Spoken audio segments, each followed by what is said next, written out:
এই ভারত হইছে, ইন্ডিয়া হইছে সমস্ত ভেজালের গুরু, ভেজালের ইন্ডাস্ট্রিজ। গোলাম আহমদ কাদিয়ানি নবীর এগেনস্টে নবুয়তি দাবি করছে। ওর বাড়ি কি মক্কা? ওর বাড়ি কি মদিনা? ওর বাড়ি কি বাংলাদেশ? গোলাম আহমদ কাদিয়ানির বাড়ি ইন্ডিয়া। কোন জায়গা? জোরে কোন জায়গা? বাংলাদেশে যত ভণ্ড পীর আছে, যত মাজারপন্থী আছে, সমস্ত মাজারপন্থীদের প্রোটেকশন হয়েছে ইন্ডিয়া থেকে। খাদ্যের ভিতরে যে ভেজাল, এই যে ফরমালিন টরমালিন সব কিন্তু আসে ইন্ডিয়াতে। কতক্ষণ? খাদ্যের ভেজাল, ধর্মের ভেজাল, ইমানের ভেজাল, ইসলামের ভেজাল, শরীয়তের ভেজাল, সব জায়গার ভেজাল সৃষ্টি করে ওরা। আর পিরাই আইসা কিছুদিন আগে এক মহিলা এক উদ্ভট কথা বলে সারা দুনিয়ার মুসলমানকে জ্বালায় দিছে। আবার বর্তমানে আইসা এই যে কি ওর নাম কি, রামগিরি। হ্যাঁ, রামগিরির সাথে আর একটা উপাধি যেন কি আছে, হযরত মাওলানা রামগিরি লানাতুল্লাহি আলাল কাযিবিন। মূর্তি বানাইয়া মুহাম্মদুর রাসূলুল্লাহ নামে মূর্তি বানাইয়া সে মূর্তিটাকে, সে মূর্তিটার নাক সে ভেঙে ফেলাই। মুহাম্মদ রে মারলাম। তোমাদের দেবদেবী যেমন তারে লাইতলি চড়ালি যেমন কথা কয় না, তুমি সেই রকম মনে করো। আরে তোমাদের গুলো আরে এতদিন বলি নাই, এটা আমাদের দায়িত্ব না, এটা আমাদের বলা নিষেধ। মুসলমানদের কটাক্ষ করে তাদের ধর্মীয় অনুভূতিতে আঘাত করা, এটা ইসলামে নিষেধ আসছে। যার কারণে দুনিয়ার বহুত কিছু করি। আমার মুসলমানদের আমি অপারেশন করি, নাড়ি বের করে ফেলাই দেই, তাদের সব দোষগুলো বলি। কখনো করে হিন্দু বুদ্ধ খ্রিস্টানদের ধর্মীয় অনুভূতিতে আঘাত করি না। কিন্তু আমার নবীরে আঘাত করবে আর আমি বসে থাকবো? এবার কিছু আমার বলার অধিকার আছে না নাই? দায়িত্ব আছে, অধিকার আছে। কথা বলেন ঠিক ঠিক না? আল্লাহু আকবার। রাস্তায় দাঁড়ায় এক মুসলমান, সে সর্বক্ষণ মূর্তির এত ভক্ত, কাঁধে করে রাখে। যে জায়গা যায় নামাইয়া তাকে কিছু প্রণাম করে তারপরে সে কাজে হাত দেয়। কন্টাক্ট পাইছে ওই জায়গা মূর্তিরে রেখে সেখানে সেবা টোবা দিয়ে তার ইবাদত করে তারপরে কন্টাক্টের কাজে হাত দেয়। আল্লাহু আকবার। তো এই সব জায়গায় এই মূর্তিরে গাড়ে করে রাখে। আর কোনোদিনও আল্লাহর নামও তার জবানে আসে নাই। সেই আমলে সেই মানে প্রথম সময় ইসলামের। এবার মূর্তিরে গাড়ে করে নিয়ে যাইতে রাস্তায় দিয়ে চলতে এক জায়গায় তোর পেশাব আইছে। তো মূর্তিরে গাড়ে হয়ে বসে তোর পেশাব করলে পেশাব ক্লিয়ার হয় না। এই যুবকরা দিক থেকে মোবাইল হাতে পেশাব পায়খানা যাবা না, তাহলে কিন্তু ক্লিয়ার হবে না। ওই ধান্দায় তোমার ও পেটটা সাফ হবে না, পরিষ্কার। তো মূর্তি গাড়ে থাকলে পেশাব পায়খানা ক্লিয়ার হবে না। ও মূর্তিরে রাস্তার পাশে নামাই তুইয়া এবার পেশাব করতে বসছে। পেশাব করে উঠে আসে, দেখে যে কুত্তু একটা যাইয়া বগল উচরে কুত্তর সেই মূর্তির আগা গোড়া স্প্রে করে দিছে, আর মাথায় মারিয়ে দিছে আর শেষ পর্যন্ত। আল্লাহু আকবার। ওর গেছে মিজাজ খারাপ হইয়া, কুত্তর পর মিজাজ খারাপ হই নেই, মিজাজ খারাপ হয়েছে ওর দেবতার উপরে। আরে তোর কি ক্ষমতা আছে? তুই আমারে কি উপকার করবি? তোর নাক মুখ বইরে কুত্তই মুতিয়ে দিল, তাই তুই ঠেয়াতি পারলি না। আর আমারে যদি কেউ কিছু করে তুই আমার কি উপকার করবি? কথা বলেন ঠিক না? তোর কি উপকার, কি ক্ষমতা আছে? আরবিতে এই মূর্তিরে বলে সনাম। কি কয়? সনাম। ওরা জিকির করে, আমরা জিকির করি। বলেন আল্লাহ আল্লাহ আল্লাহ আল্লাহ আল্লাহ আল্লাহ আল্লাহ আল্লাহ আল্লাহ আল্লাহ। ও দোস্ত, ওরা কয় সনাম সনাম সনাম জিকির করে। তো সনাম কইতে আর সনাম তো আরবি শব্দ, ওর সাথে সনাম আর সমাদ বেশি পারতো না, কিন্তু সনাম আর সমাদ একই কায়দা না, একই ওজনের। ওই সনাম কইতে হঠাৎ করে মুখ দিয়ে বেড়ে গেছে সমাদ। একবার অনলি একবার সমাদ। সমাদ কার নাম? আল্লাহুস সামাদ। বলেন আল্লাহুস সামাদ। কুল হু আল্লাহু আহাদ আল্লাহুস সামাদ। বলো ওই আল্লাহ একক, ওই আল্লাহ অমুখাপেক্ষী, ওই আল্লাহ কারো কাছে ঠিকানা, আমার আল্লাহ কারো কাছে ঠিকানা। সমাদ শব্দ মুখ দিয়ে বেরোয় গেছে, ইচ্ছাকৃতভাবে বলে নাই, ভুল ক্রমে বেরোয় গেছে। সঙ্গে সঙ্গে উপর থেকে আওয়াজ আসছে, লব্বাইক ইয়া আবদি, লব্বাইক ইয়া আবদি। ও বান্দা, তুমি আমারে কি মনে করে ডাক দিলা? আরে মানুষের শব্দ টের পাওয়া যায়, মানুষের আওয়াজ বোঝা যায়। আর উপর থেকে যে আওয়াজটা আসছে দুনিয়ার কোনো মানুষের কণ্ঠের সাথে মেলে না। একটা অপরিচিত শব্দ অপরিচিত কণ্ঠে আসছে। লব্বাইকে আব্দি লিমা দাওতানি, ও বান্দা তুমি আমারে কেন ডাকলা? উপরের দিক তাকায় দেখে কেউরে দেখে না, ভিতরে হাল পরিবর্তন হয়ে গেছে। এবার কয় আল্লাহু আকবার। আরে সমাজ তো শুনেছি মুসলমানদের কাছে এটা তাদের আল্লাহর নাম। আরে যারে কোনোদিন ডাকি না, আরে যারে কোনোদিন ডাকি না, ভুল ক্রমে একবার মুখ দিয়ে বের হয়ে গেল, সে আমার ডাকটা শুনলো। আর যারে 80 বছর পর্যন্ত সামনে বসায় সানাম সানাম করে ডাকি, একটা বারও সে ফিরে আমার দিক তাকায় না, সে আমার একটা ডাকের সাড়া দেয় না। কাজেই যারে না ডাকলেও শোনে সেই আমার রব, যারে ডাকলেও জবাব দেয় না ও কখনো আমার রব হইতে পারে না। ও মুসলমান, বুঝলে না কোন পদমর্যাদায় দুনিয়ায় জন্ম নিয়েছো? বিশ্বনবী মুহাম্মদুর রাসূলুল্লাহ সাল্লাল্লাহু আলাইহি ওয়াসাল্লামের ইন্তেকালের দিন 12ই রবিউল আউয়াল। ইতিহাস ওই পশ্চিমেরা ইসরায়েলি রাওয়ায়াতে ইতিহাসে বিকৃত কইরা আমার নবীর সাথে গোটা মুসলমানকে একটা শত্রুতায় সৃষ্টি করেছে।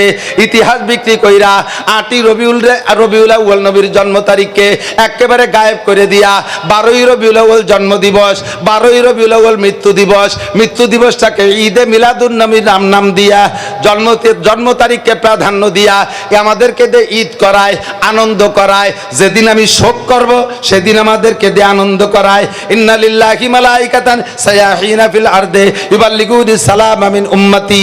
নবী পাক বলেন মান সাল্লাল্লাহু আলাইহি ইনদা কবরি, আমার দিক নবী পাক বলেন মান সাল্লাল্লাহু আলাইহি ইনদা কবরি, যে আমার কবরের কাছে আইসা সালাম দেয়,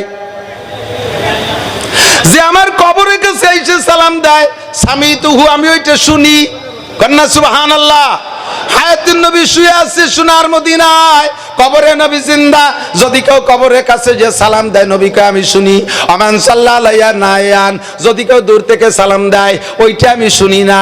আমি মানবিক যোগ্যতায় জীবদ্দশায় যতটুক দূর থেকে ডাকলে শুনতাম, কবরে যাওয়ার পরে অতটুক দূর থেকে ডাকলে শুনি।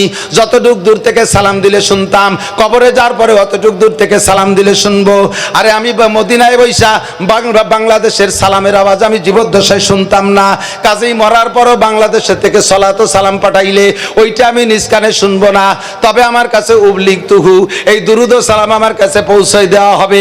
সাহাবায়ে কেরাম বললেন মা ইউবলিগুকা সালাম ইয়া রাসূলুল্লাহ, আপনার কাছে দুরুদ ও সালাম কারা পৌঁছাই দিবে?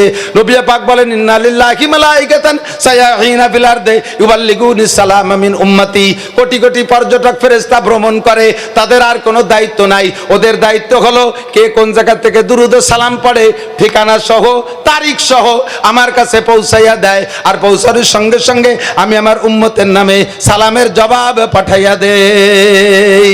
মান সাল্লাল্লাহু আলাইহি মাররা সাল্লাল্লাহু আলাইহি আশারা মাররা, আমার উপরে একবার দুরূদ শরীফ পড়লে আল্লাহ তার উপরে 10টি রহমত নাজিল করে। আমার নবীর উপরে 12ই রবিউল আউয়াল নবীর জন্য, নবীর শানে আর আমাদের আনন্দের কিছুই নাই। 63 বছর আনন্দ ছিল, 35 বছর ছেলের নামের কেক কাটছি, মরণের পরে আর কেক কাটি না, এরপরে কলিজা কাটি। 63 বছর জন্মদিবস উপলক্ষে যা করছি না করছি, 63 বছরের পরে যায় যখন ইন্তেকাল হয়ে গেছে, এটা 12ই রবিউল আউয়াল নির্দিষ্ট। কাজেই এই তারিখে আর আমাদের ঈদ আর আমাদের আনন্দর কিচ্ছুই নাই। সমস্ত আনন্দকে ধুলায় মিশাই দিয়া আমাদেরকে এতিম করে চলে গেছেন নবী। কাজেই 12ই রবিউল আউয়াল সামনে থেকে আমরা ঈদ করব না শোক করব? সকলে জবানে বলতে হবে ঈদ করব না শোক। গোপালগঞ্জ থেকে আমি এইটাকে চালু করতে চাই, ঈদ করব না শোক করব। কথাকে আমি বুঝাইতে পারছি? যদি বুঝে থাকেন তাহলে সামনের থেকে ইনশাআল্লাহ সিদ্ধান্ত এভাবেই আসবে। এই মাসের জুমার দিনের পরে সপ্তাহের প্রথম রাত। আজকে আপনারা বড় বড় উলামায়ে কেরাম পেয়েছেন, বড় বড় উলামায়ে কেরাম পেয়েছেন, বলেন না আলহামদুলিল্লাহ। আমি বড় না, আমি তো ঘর কি মুরগি ডাল বরাবর। যাদের পাইছেন তারা অনেক বড়। এরা কিভাবে সংগ্রহ করছে জানি না। আমি তো বক্তা মানুষ, সব বক্তাকে সাথে ওয়াজ করি, অথচ এদেরকে আমি আমার মাদ্রাসায় সংগ্রহ করতে পারি নাই। ইমাম সাহেবকে এবং মাদ্রাসার বড় হুজুরকে আমি অসংখ্য ধন্যবাদ জানাই। বাকি একটা কথা মনে রাখতে হবে, একটা কথা মনে রাখতে হবে, আল হক মুররুন, হক জিনিস একটু তিতে হয়। যে ঔষধগুলো তিতে বেশি ওই ঔষধগুলোর কাজ বেশি, আর কাজের ওষুধে তিতে একটু বেশি হয়। কথা কোন ঠিক না? তাই বলে কি তিতে ওষুধ হলে খাবেন না নাকি? তাহলে তো মরবেন, বাঁচতে পারবেন না। মনে রাখতে হবে আমরা গোপালগঞ্জে আমাদের আদর্শ, ইসলামী আদর্শের গুরু হলেন সজব হুজুর রহমাতুল্লাহ আলাইহি, ঠিক না? আমাদের ধর্মীয় গুরু কে? শামসুল হক ফরিদপুরি। একটু বলেন না শামসুল হক ফরিদপুরি রহমাতুল্লাহ আলাইহি, তাই তো নাকি বলেন? উনি আসছেন বিদায় এত মাদ্রাসা আল্লাহ পাক আমাদেরকে দিয়েছে। কত মাদ্রাসা পাইছেন জানেন? গোপালগঞ্জ জেলায় 5 থানায় মহিলা এবং পুরুষ মাদ্রাসা দিয়া টাইটেল পর্যন্ত সরকার যাকে এম এর মান দিয়েছে, এই টাইটেল পর্যন্ত মাদ্রাসা 30টেরও বেশি। একমাত্র ঢাকা জেলা ছাড়া বাংলাদেশের কোন লোকাল জেলায় এত দাওরায়ে হাদিস মাদ্রাসা নাই। এর ওসিলায় মাদ্রাসার ওসিলায় উলামায়ে কেরামদের বিচরণের কারণে শিরিক, কুফর আর বেদাত, মাজার পূজা, মাজারে ফুল দেওয়া, মাজারে মোমবাতি দেওয়া, কবরে সিজদা দেওয়া আমার গোপালগঞ্জের জনগণ করে না। কথা বলেন ঠিক ঠিক না? অনেক বেদাত থেকে আমরা উঠে আসতে সক্ষম হয়েছি। আমাদের ধর্মীয় গুরু শামসুল হক ফরিদপুরি রহমাতুল্লাহ আলাইহি, আমরা এই মর্যাদা রক্ষার্থে একটা জিনিস খেয়াল রাখবো। নবী পাক সাল্লাল্লাহু আলাইহি ওয়াসাল্লাম বলেন, হে মুসলমানরা এদিক তাকান, মান কানা ইউমিনু বিল্লাহি ওয়াল ইয়াউমিল আখির ফালইউকরিম যায়ফা। তুমি যদি আল্লাহকে বিশ্বাস করো, মান কানা ইউমিনু বিল্লাহি, যদি কি আল্লাহকে বিশ্বাস করো, ওয়াল ইয়াউমিল আখির, আর আখিরাতকে বিশ্বাস করেন। এ ভাই, আল্লাহ আছে? আখিরাত হবে, পুলসিরাত হবে, মিজান হবে, ময়দানে মাহশার হবে, হিসাব নিকাশ দেওয়া লাগবে। অন্তর থেকে বলতেছেন, একেবারে খালেস দিল থেকে বলতেছেন, আল্লাহর সামনে দাঁড়াইয়া 4টি ইমিগ্রেশনের জবাব দেওয়া লাগবে।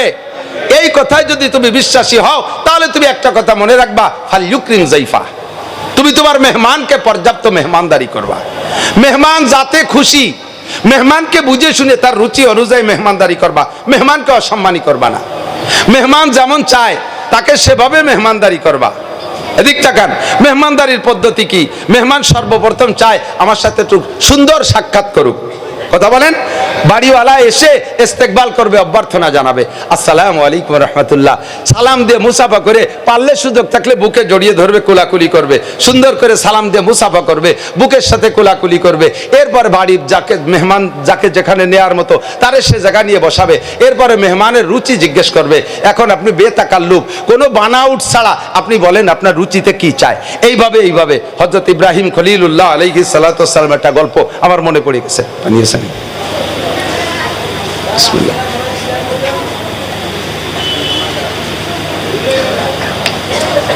নবীদের ভিতরে, রসুলদের ভিতরে বড় দামি রসুল ইব্রাহিম খলিলুল্লাহ আলাইহিস সালাম, ঠিক না?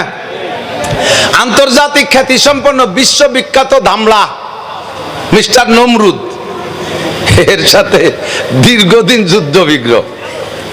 আল্লাহ তাআলা ইব্রাহিম আলাইহিস সালাম রে এমন ভাবে কষ্টি পাথরে যাচাই করে নবী রসুল হিসেবে গ্রহণ করেছেন যে 30টা পরীক্ষা করছেন ইব্রাহিম আলাইহিস সালামকে আল্লাহ তাআলা, আর 30টা পরীক্ষায় পাস। কোন সুবহানাল্লাহ।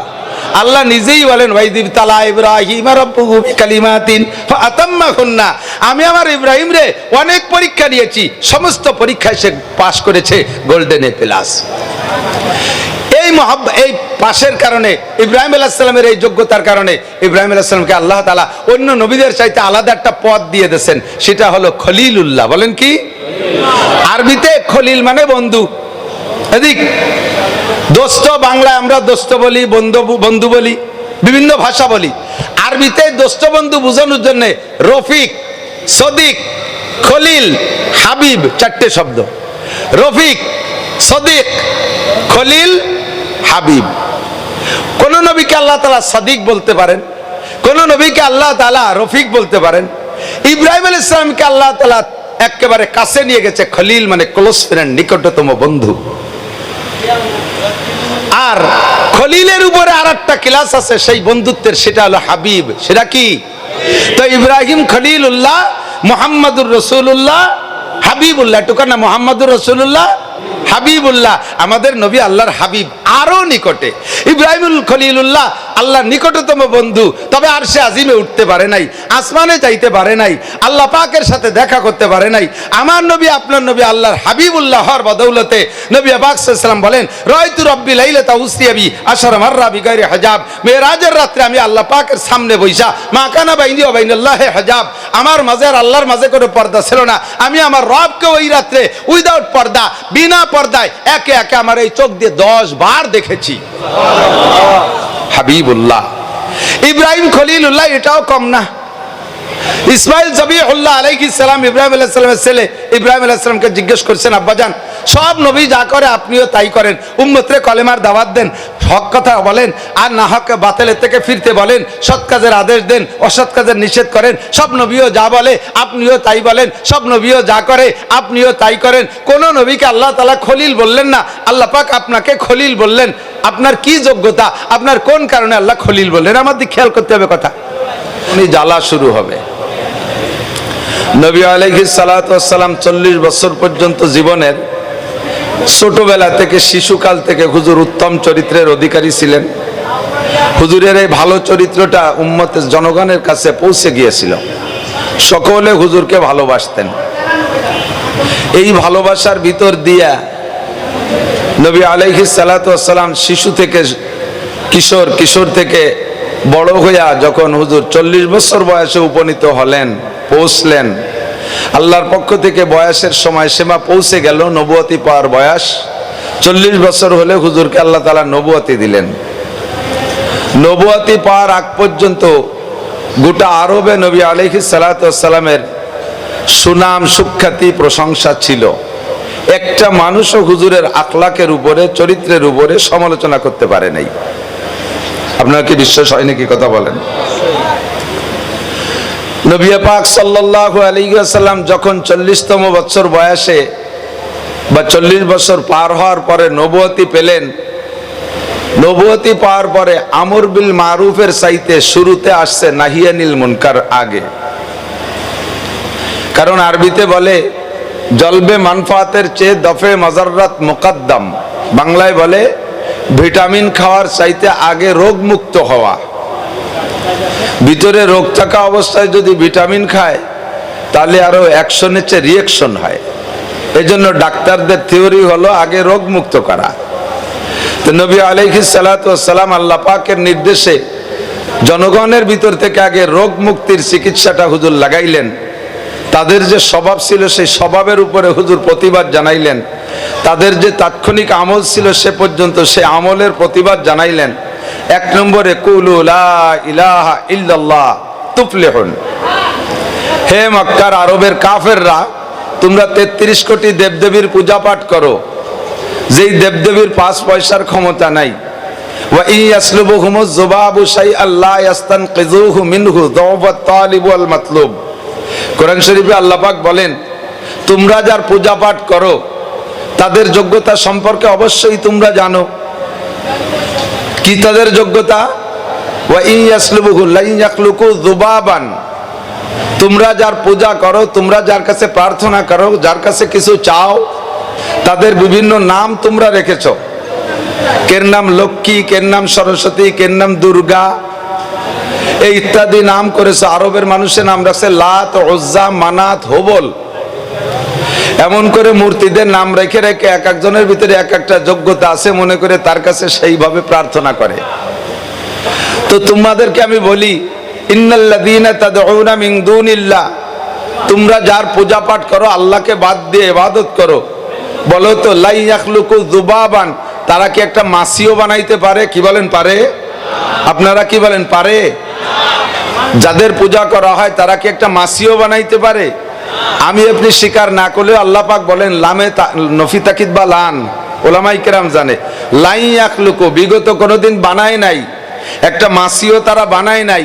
লাই ইয়াখলুকু, ভবিষ্যতে কোনোদিন একটা মাছিও বানাইতে পারবে না। শুধু মাছি বানাইতে পারবে না তা না, ওয়া ইয়াসলুবুহুমুয যুবাবু শাইআন, মাছিতে যদি তার গায়ের থেকে কোনো অংশ খসাই নিয়ে যায়, খুলে নিয়ে যায়, অথবা তাদের সামনে যে খাদ্য টাদ্য তোমরা দাও, এই খাদ্য খোরাক যদি তাদের সামনে থেকে মাছিতে খেয়ে ফেলে, কেড়ে নিয়ে যায়, লা ইয়াসলুবু, তা তোমাদের এই দেবদেবীরা মাছির হাত থেকে এই খাবারগুলো কেড়েও রাখতে পারে। যাওফাত তালিব ওয়াল মাতলুব, কাজেই তোমরা যারা চাইতেছো তোমরাও কমজোর দুর্বল, যার কাছে চাইতেছো সেও কমজোর দুর্বল। নবী আলাইহিস সালাতু ওয়াস সালামের 40 বছরের সিরাত আর আখলাক আর স্বভাবের উপরে গোটা আরব বড় গর্ব করত। এমন একটা চরিত্রবান মানুষ আমাদের মধ্যে জন্ম নিয়েছে, বিশ্বের সমস্ত মানুষের মধ্যে শ্রেষ্ঠ মানুষ, এমন মানুষ কোথাও আসে না আর আসবে না, এই বলে 40 বছর পর্যন্ত গর্ব করেছে। নবীর সেই চরিত্র বহাল রয়েছে, এতদিন কোনো প্রতিবাদ করে নাই। যখনই হুজুর নাহিয়ানিল মুনকার বলছে যে তোমরা দেবদেবীর পূজা ছেড়ে দিয়ে চলে আসো, সাথে সাথে নবী পাককে সর্বপ্রথম প্রতিবাদ জানাইছে যিনি, তিনি নবীর কলিজার টুকরা চাচা, সবচাইতে মোহাব্বত করনেওয়ালা দুইটা চাচার ভিতরে একটা চাচা আবু লাহাব। সে কয় তাব্বাল্লাকা ইয়া খাসিস আলী হাজা দাওতানা, হে কপাল পোড়া তুই ধ্বংস হয়ে যা, এজন্য কি আমাদেরকে ডেকেছিস? একটু জোরে বলেন না নাউজুবিল্লাহ। আবু লাহাব নবী আলাইহিস সালামকে তাব্বাল্লাকা কইয়া গালি দিছে, মানে ধ্বংস হয়ে যা। নবী আলাইহিস সালামের মুখ কান মলিন হয়ে গেছে, বেজার হয়ে গেছে। আমার এত মোহাব্বতের চাচা, যেই চাচা আমার জন্মের থেকে নিয়ে আজকে পর্যন্ত, আজকের আগ পর্যন্ত, গত সোমবার পর্যন্ত আমার চাচা যান আমার জন্মদিবস পালন কইরা প্রত্যেক সোমবারে স্বর্ণের পেয়ালায় বাতি জ্বালাইতো। আমার এত বড় মোহাব্বতের চাচা, সে আমারে গালি দিল। আরে সাধারণ মানুষে গালি দিলে যত খারাপ না লাগে, নিকটের মানুষ গালি দিলে বেশি খারাপ লাগে, কতক্ষণ ঠিক না? আরবিতে বলে হাসানাতুল আবরার সাইয়াতুল মুকাররাবিন। একটা কাজ, ভালো কাজ, একটা ভালো কাজ, মাঝারি একটা ভালো কাজ, এই কাজটা একজনে করলে ভালো, আর একজনে করলে এটা ভালো না, ওই একই কাজ। যেমন একটু উদাহরণে বলি, বলতে বুঝতে সহজ হবে। আপনারা আমার গোপালগঞ্জের মানুষ, আমাকে ভালোবাসেন। আমি কের বাসার কাছে গেলে জোর করে টেনে নিয়ে নিশ্চয়ই আমাকে এক কাপ চা খাওয়ানোর ব্যস্ত হন। চার দোকানে দেখা হলে আমাকে বিল দিতে দেন না। এত ভালোবাসা, এত মোহাব্বত আপনারা আমারে করেন, এটা স্বাভাবিক ভালোবাসা। এই ভালোবাসার ভিতর দিয়ে আপনাদেরও জানা আছে হুজুর এই লক্ষ মানুষ মনে রাখতে পারবে না, জাস্ট আমরা ভালোবাসি বিদায় দেখে একটু কিছু খাওয়াইলাম। আপনি যদি আমার বাড়ির কাছে যান, তাহলে আমি আপনার চার দোকানের দ্বারা দেখতে পাইলে আমি আপনার দেখে বলবো, আরে আপনার বাড়ি গোপালগঞ্জ জনতা পাড়া না? হ্যাঁ হুজুর, আপনি আমার চিনে ফেলাইছেন। খুশিতে আপনার বুক ভরে যাবে। বসেন, চা খান। আপনার একটা চা, একটা কেক, একটা কলা, একটা কোক খাওয়াই দিলাম। আপনি বছরের পর বছর গল্প করবেন যে হুজুর রাখালি পরের বাড়ি খাই না, খাওয়ায়ও। এবার আমার বিয়ে আসগার মোল্লা, উনি আমার বিয়ে, উনি আমার আত্মীয়। উনি যদি আমার বাড়ির কাছে যায় আর আমি যদি বলি যে বিয়ে বসেন, চা খান, কেক খান, কলা খান, কি খাবেন খান, চানাচুর খান, আরো যদি ব্যাগ ভরে দিয়েও বাড়ি পাঠাই দেই, আমি উনারে বাড়ি না নেই, উনি আমারে অসামাজিক বলবে কি বলবে না? বলে মৌলবী হুজুর হইয়া আত্মীয় বলি গেছ, আত্মীয় স্বজনও চেনো না, অথচ আপনার সে তারে বেশি করে দিছি, অথচ সে খুশি হবে না। কারণ সে আমার বিয়ে, সে আমার কাছে পাবে অনেক কিছু। তাকে বাড়ি নিয়ে যাব, তাকে নিয়ে মুরগি মারবো, তার উপলক্ষে ছাগল মারবো, ইত্যাদি ইত্যাদি যত্ন করব। সে অতটুক চা বিস্কুটি খুশি না, অথচ ওই চা বিস্কুটি বাকিরা খুশি। আমার মতো সাদা, আপনাদের মতো জেনারেল শিক্ষিত যারা আছেন, আপনারা 5 ওয়াক্ত নামাজ পড়লে আল্লাহ খুশি হয়ে যায়, আপনারা রমজানের রোজা রাখলে আল্লাহ খুশি হয়ে যায়, আপনারা হজটা করলে আল্লাহ খুশি হয়ে যায়। আপনাদের কাছে আল্লাহ উমরার দাবি করে না, তাহাজ্জুদের দাবি করে না, ইশতাকের দাবি করে না, আওয়ামিনের দাবি করে না, আপনাদের কাছে নফল ইবাদতের দাবি আল্লাহ করে না। অথচ মাওলানা লুৎফর রহমান সাহেব যদি তাহাজ্জুদ না পড়ে, তাফসীরে মারিফুল কুরআনের ভিতরে লেখে, আলেম अगर তাহাজ্জুদ না পড়ে ও আলেম দরকিনার ও মুসলমান হি नहीं रहेगा। আলেমে যদি তাহাজ্জুদ না পড়ে, আলেমে যদি তাহাজ্জুদ না পড়ে, ও আলেম তো দূরের কথা, ও মুসলমানই থাকে না। একই ইবাদতে আপনার পর আল্লাহ খুশি হয়ে যায়। আলেমে শুধু 5 ওয়াক্ত নামাজ পড়লে আল্লাহ তৃপ্তি পায় না, আলেমে শুধু রোজা রাখলে আল্লাহ তৃপ্তি পায় না, ফরজ রোজা, মাঝে মাঝে আলেমদের কাছে আল্লাহ নফল রোজা চায়, ইশতাকের নামাজ চায়, আওয়ামিনের নামাজ চায়, চাস্তের নামাজ চায়, নিয়মিত তাহাজ্জুদের নামাজ চায়। যে কথা বলতে যে এদিক চলে আসছে সেটা হলো, যে কাজটা অন্য করলে অতটা খারাপ না লাগে না, নিজের নিকটের মানুষ করলে সেই কাজটাই খারাপ লাগে। অন্য কেউ গালি দিলে হুজুর কষ্ট পেতেন না, আবু লাহাব মোহাব্বতের চাচা কেন গালি দিয়েছে? নবী আলাইহিস সালাম বেজার। আল্লাহ পাক নবী আলাইহিস সালামের মলিন চেহারা সহ্য করতে পারেন নাই, একটু দেরি করেন নাই, সাথে সাথে জিবরিলকে পাঠাই দিয়া সূরা একটা পাঠাই দিয়েছে, তাব্বাত ইয়াদা আবি লাহাবি ওয়া তাব মা আগনা আনহু মালুহু ওয়া মা কাসাব সায়াসলা নারান যাতা লাহাবি ওয়া ইমরাআতুহু হাম্মালাতাল হাতাব ফি জিদিহা হাবলুম মিন মাসাদ। মাঝে মাঝে পড়েন না আপনারা? পড়েন পড়েন পড়েন। আবুল আহাব নবীকে তাব্বান লাকা কয়ে গালি দিয়েছে, আর আল্লাহ পাক রব্বুল আলামিন তাব্বাত ইয়াদা আবি লাহাব কয়ে তার জবাব দিয়েছে, তুই আমার নবীরে একবার ধ্বংসের বদদুয়া করেছিস, তোর বদদুয়া কবুল করবো তো আমি তোর বদদুয়া কবুল করলাম না, বাকি এই বদদুয়ার এগেনস্টে আমি তোর নামে পাঠিয়ে দিলাম সূরা তাব্বাত ইয়াদা আবি লাহাব। আবি লাহাবের দুইটা হাত ধ্বংস হয়ে যাক। কিসসা বড় লম্বা, সেদিক যাব না। আবু লাহাবের মরণটা হয়ে গেছে সেভাবে অপমানজনক মৃত্যু, এমন মৃত্যু হয়েছে যার পরিবারের সদস্য পর্যন্ত তার গায়ে হাত দেয় নাই, ডোম আইনা রশি বাইন্দে টাইনে দিয়ে তার গর্ত খুঁজে তার ভিতরে পুঁতে রাখছে। আল্লাহ তাআলা তাকে এমন ধ্বংস করছে। এবং তুই আবু লাহাব একবার বলেছিস আমার নবীর নামে বদদুয়া, আর আমি কিয়ামত পর্যন্ত তোর জন্য বদদুয়া চালু রাখবো। কি পরিমাণ জানিস? বর্তমান পৃথিবীতে ধরেন 200 কোটি মানুষ মুসলমান, নাম 200 কোটি মুসলমান আছে, 200 কোটি একেবারে ফেলাই ছাড়াইয়া 200 কোটি মানুষের ভিতরে 5 কোটি মানুষ হলেও নামাজ পড়ে না। একেবারে মিনিমাম বললাম, 5 কোটি মানুষ হলেও নামাজ পড়ে না।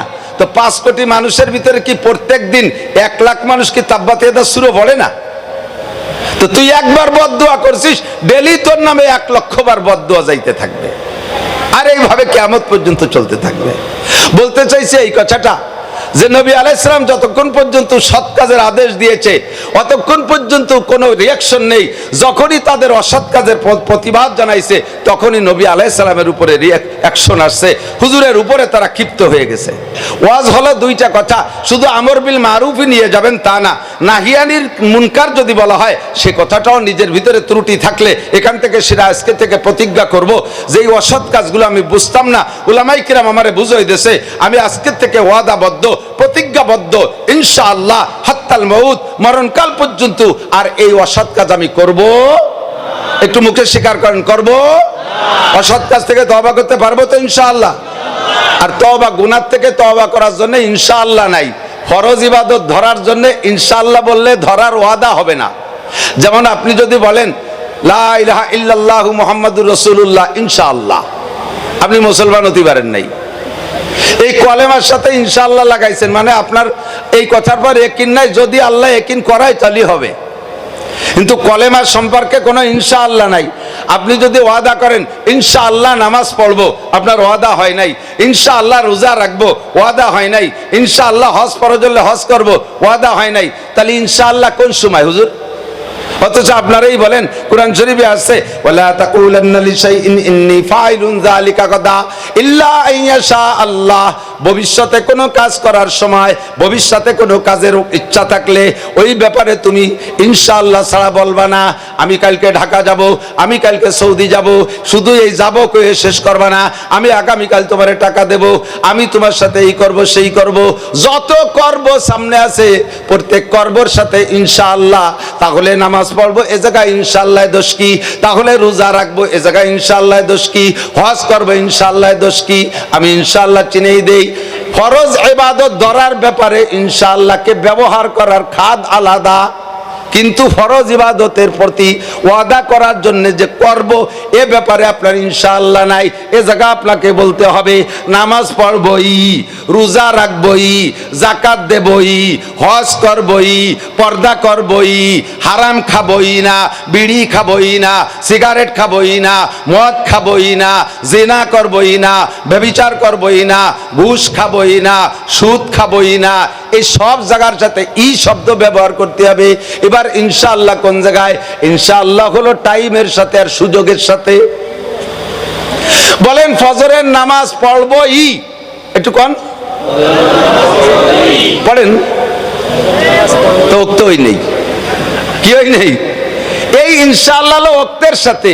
ইনশাআল্লাহ ওক্ত পাইলে ইনশাআল্লাহ, তার আগে মরে গেলে তো বলা লাগলো না, কিন্তু নামাজের সাথে আমার আমি পড়বই, ঈশার নামাজ পড়বই। কোন নাকি নিয়ত আছে যে ফাঁকে চলে যাবেন?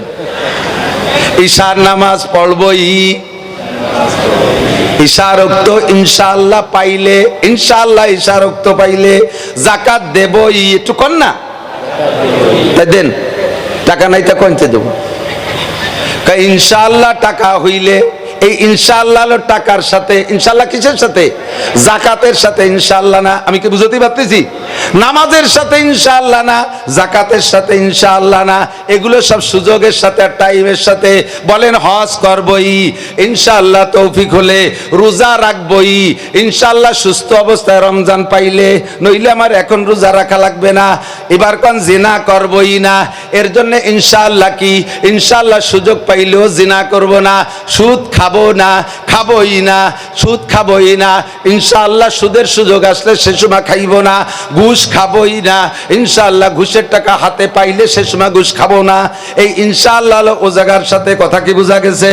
প্রত্যেকটা ইবাদত কলেমার সাথে আপনার ইনশাআল্লাহ লাগাইলে হবে না। কথা কন, আমি সব গুনাহ ছাড়িয়া দিব, আমর বিল মারুফ মানিয়া লইব, আর নাহিয়ানিল মুনকার ছাড়িয়াই দিলাম। বলেন নাহিয়ানিল মুনকারের সাথে আর কোনো দেব টেব না, নাহিয়ানিল মুনকার অসৎ কাজ আর করবই না। বলেন অসৎ কাজ আর, সৎ কাজের আদেশ দিলে কোনো রিয়াকশন নাই, অসৎ কাজের কথা বললে সেই সময় খারাপ লাগে, তাহলে আপনি বুঝবেন। এদিক তাকান, যখন আপনার সৎ কাজের আদেশে মনের ভিতরে খারাপ না লাগে, খারাপ না লাগে, অসৎ কাজের কথা বললে সেই সময় আপনার ভিতরে না, এই কথাটা হুজুর না করলি হতো না, এইগুলো কি দরকার আছে, সব জায়গায় চলতেছে, এ না করলি কি হতো, তাহলে আপনি বুঝবেন যে আপনার ইমানের মধ্যে ভাগ হয়ে গেছে। কি হয়ে গেছে? দুইটা জিনিসের পূর্ণতার নাম ইমান। আমর বিল না মারুফকে যেমন ধরবেন, নাহিয়ানিল মুনকারকে এরকম ছাড়বেন। এ জায়গা কোনো জ্ঞান জ্ঞানী নাই। কথা কন, পাক্কা প্রস্তুতি নিয়ে বসতে হবে, আমর বিল মারুফ আর নাহিয়ানিল মুনকার। এই দৃষ্টিকোণ থেকে বলছি, আমি আপনি যা জানি, এদিক তাকান, আমাদের দেশে ইসলাম আসছে যেভাবে, মুরব্বীদের কাছ থেকে শুনবেন, বা আপনারা যারা মুরব্বী আছেন তারা জানেন, ওদিকে লম্বা হয়ে যাবে কথা, বিধে আমি বলবো না। আমাদের পূর্বের জানা অনুযায়ী যা জানি, তার ভিতরে অনেক জানা গলত আছে, অনেক জানা গলত আছে।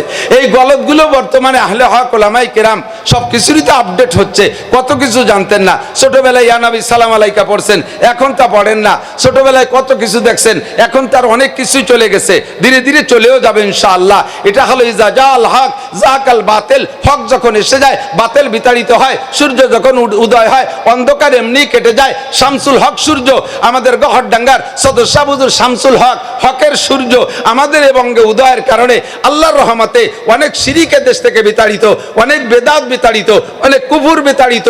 আল্লাহর রহমতে আমাদের গোপালগঞ্জের 5 থানায় বাংলাদেশের অন্য থানার চাইতে এদেশের মানুষ শিরিক কুফর আর বেদাত থেকে অনেকটা মুক্ত হয়ে গেছেন। বলেন আলহামদুলিল্লাহ, এই শামসুল হকের সূর্য উদয়ের কারণে। কাজে আমরা কুরআন হাদিস থেকে পড়ে যদি বলি, আপনার জানার খিলাফও যদি হয়ে যায়, তাহলে আমার মানতে রেডি আছেন না? ইনশাআল্লাহ মানতে রাজি আছেন না? আরবিতে মাসের নাম রবিউল আউয়াল।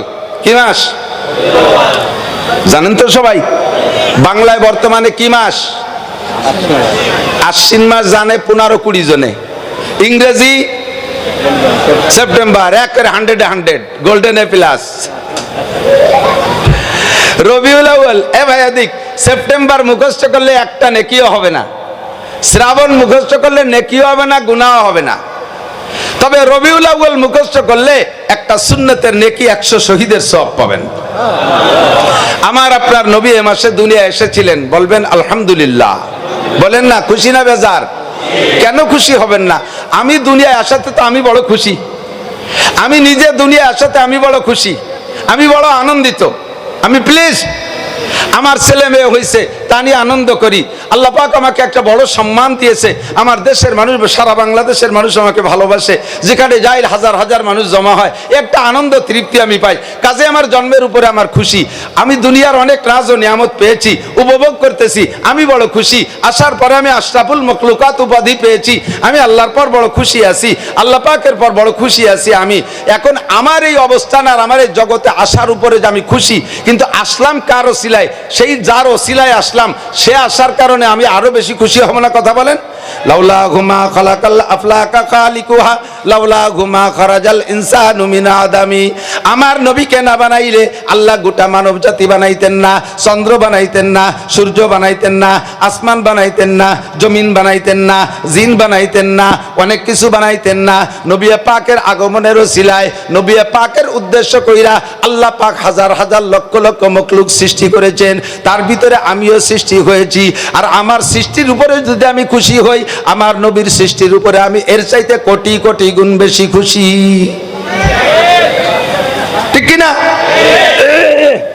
আসছেন পরে, সৃষ্টি সবার আগে। নবী আসছেন সব নবীদের পরে, অথচ সৃষ্টি অনেক আগে। এটা মাঝে মাঝে বলে থাকি, একটু মজা এদিক টাকা। একদা জিবরিল আলাইহিস সালাতু ওয়াস সালাম এক সাহাবার রূপ ধরে, বেশিরভাগ দাহিয়ায়ে কালবি রাদিয়াল্লাহু তাআলা রূপ ধরে আসতেন। এক এক সময় এক এক রূপ ধরে আসতেন। ফেরেশতাদের বৈশিষ্ট্য ইয়াতাশাক্কালু বিআশকালিন মুখতালিফা, বিভিন্ন সময় বিভিন্ন রূপ ধারণ করতে পারে ফেরেশতারা আর জিনরা, আর মানুষের রূপ ধারণ করতে পারে না। মানুষের আখলাক আর চরিত্রের পরিবর্তন ঘটাইতে পারে, কিন্তু বাহ্যিক রূপ পাল্টাইতে পারে না। জিবরিল আলাইহিস সালাম সাহাবায়ে কিরামদের রং রূপে আসতেন, সেই বডি ধারণ করে আসতেন, আবার অন্য রঙেও আসতেন। তো বেশিরভাগ আসতেন দেহিয়ায়ে কালবি। হাজী সাহেব যারা আছেন তারা বলতে পারবেন, যারা জানেন তারা জানেন, আর যারা না জানেন তারা জানেন না। দেহিয়ায়ে কালবি নবী আলাইহিস সালাতু ওয়াস সালামের নবুয়তের আগে কাফের ছিল, এত বড় উশৃঙ্খল আর উগ্র মিজাজি ছিল, আর এত বড় কি বলবে বর্বর ছিল, নিজের 14টা মাইয়াকে, নিজের 14টা মেয়েকে জীবিত দাফন করে দিয়েছে কাবাঘরের পাশে। হাজী সাহেব যারা গেছেন, বাবে আব্দুল আজিজ নামে একটা গেট দেখছেন না, আব্দুল আজিজ গেট। এই আব্দুল আজিজ গেট দিয়ে ঢুকতে মিসফালা থেকে বাম পাশে দেখবেন নিচে একটা জায়গা আছে, জেদ্দার দিকে কি বলা হয়, জেদ্দার দিকে যাওয়ার রাস্তার ডাইন পাশে নিচে একটা জায়গা আছে, আমাদের এই মাঠের মতো এতখানিক জায়গা, এরকম খানিক হবে। এর ভিতরে দেখবেন একটু বড় বড় পাথরওয়ালা কয়েকটা পয়েন্ট আছে, তার 14টা পয়েন্ট আছে। এই 14 জায়গা দেহিয়ায়ে কালবির 14টা মেয়েকে দাফন করছে। জিবরিল আলাইহিস সালাম একবার এক সাহাবার রূপ ধরে, বেশিরভাগ দেহিয়ায়ে কালবির রূপ ধরে আসতেন, একবার এক সাহাবার রূপ ধরে আসছে। আসার পরে হযরত ফাতেমা রাদিয়াল্লাহু তাআলা আনহা নবী জিবরিল আলাইহিস সালামকে সম্বোধন করে সালাম দিয়ে বলছে, আসসালামু আলাইকুম ছোট চাচা যান, কেমন আছেন? আমাকে গোপালগঞ্জ এলাকায় ছোট চাচারে কি কয়, দুদু কয় না, ধরে নেন কয় দুদু কেমন আছেন। তো জিবরিল আলাইহিস সালামও জানে যে দুদু বা ছোট কাকা তো বাপের যে ছোট হয় তারে কয়। আমি ওর বাপের, উনার ফাতেমার বাপের কত আগে রে 2.5-3 লক্ষ নবী রসুলের কাছে বার্তা বহন করলাম, তারও কত লক্ষ বছর আগে দুনিয়া আছি, উনরা কয় মাইভূতি আসার আগেই, আর আমারে কয় ছোট কাকা, একটু মুখখান বেজার হুজুর জিবরিলের চেহারা দেখে কয়, জিবরাইল একটু বেজার ভাব কি? তো জিবরিল আলাইহিস সালাম উচিতবাদী পরিষ্কার মানুষ, পরিষ্কার ব্যক্তি, উনি বলে দিয়েছে, ফাতেমা আমারে ছোট কাকা কইছে, এতে আমার একটু খারাপ লাগছে। তো ছোট কাকা করলে দোষ কি? কাকা তো কইছে, ছোট কাকার বড়। তা আমি আপনার কত আগের থেকে দুনিয়া আসি, আপনি আমার কত পরে, সে আমার ছোট কাকা কেন পাবে? তো হুজুর আলাইহিস সালাম বলছেন যে আপনার বয়স কয় বছর হবে? তো জিবরাইল বলেন, আমার বয়সের তো এরিয়া দিতে পারবো না, কদ্দূর, আমার তো জন্ম নিবন্ধন কার্ড হাতে নাই, তবে একটা ঠুয়ো হিসেব আমি করতে পারি। সময় ঠুয়ো হিসেব আমরাও বলি, একজনের বাপের জিয়াবতে খাওয়াইছে 1 সপ্তাহ পর্যন্ত, খুব খাওয়াইছে। যত মানুষ আসে আর যায়, কোনো মাপা জুবা নাই, খালি গরু জবাই দেয় আর খাওয়ায়। লাস্টে উনি চার দোকানে বসে গল্প করে, 1 সপ্তাহ পর্যন্ত বাপের জিয়াবত খাইছি। কি পরিমাণ যে মানুষ! হুজুর জিজ্ঞেস করছে কত হবে একটা সংখ্যা? কই যে অত গুনার কায়দা নাই, খাইয়ে দিয়ে যাওয়ার সময় খিলা লড়ছে, তাতে 10 কাঠা বুঝ সোন লাগছে। তো 10 কাঠা বুঝ সোনে, একটা সোনে 7-8 কান খিলে লয়। এবার তুমি গুনিয়ে বেড়াও গে কত হয়েছে, এরকম ঠুয়ো হিসেব। তো জিবরাইল কা জন্ম নিবন্ধন ধরে আমার বয়সের শুরু শেষ কইতে পারবো না, তবে আমি একটা ঠুয়ো হিসেব বলতে পারি। এই পূর্ব আকাশে একটা তারকা উঠতো, এই তারকাটা 80,000 বছর পরে একবার ওঠে। কয় বছর? 80,000 বছর পরে একবার ওঠে তারকাটা। আমি ওই তারকাটাকে 80,000 বার উঠতে দেখেছি। তাহলে এবার হিসাব করেন কত? তো এই হিসাব করার তোর কম্পিউটারও জায়গা নাই। 80,000 বছর পর একবার ওঠে, আর আমি 80,000 বার দেখেছি। হুজুর আলাইহিস সালাম বলে, উরি বাবা, তাই তো আপনি অনেক বয়সী। আপনি যে শেষে যে 80,000 বছর পরে উঠবে, সেই উঠার টাইমটা কি হয়েছে না সামনে? এই টাইমটাই কয়েক বছর আগে হয়ে গেছে, কিন্তু তারাটা উঠতেছে না। শেষের 80,000-এর মাথায় যে উঠবে, এই টাইমটা কয়েক বছর আগে হয়ে গেছে, কিন্তু তারাটা উঠতেছে না। আমার তো ভয় হচ্ছে কি কিয়ামত হবে নাকি। হুজুর বললেন, আসেন পিছনে আসেন। পিছনে ডাইকে নিয়া হুজুর বলেন, আমার জামা উঠান, গেঞ্জি উঠান। জামা উঠাইছে, গেঞ্জি উঠাইছে, দেখে পিঠের মাঝখানে কবুতরের ডিমের মতো সাদা একটা চিহ্ন, একটা আকৃতি। জিবরিল আলাইহিস সালাম ওইটা দেখেই জড়িয়ে ধরে চুমু খেয়ে বলে, ওয়াল্লাহি হাযা হুয়ান নাজাম, আল্লাহর কসম এই যে সেই তারকাটা। কন্না সুবহানাল্লাহ। আল্লাহর কসম এই যে সেই তারকাটা। এটা উঠার কথা ছিল আরো কয়েক বছর আগে, এই পিঠি চলে আসছে বিধায় আকাশে ওঠে নাই।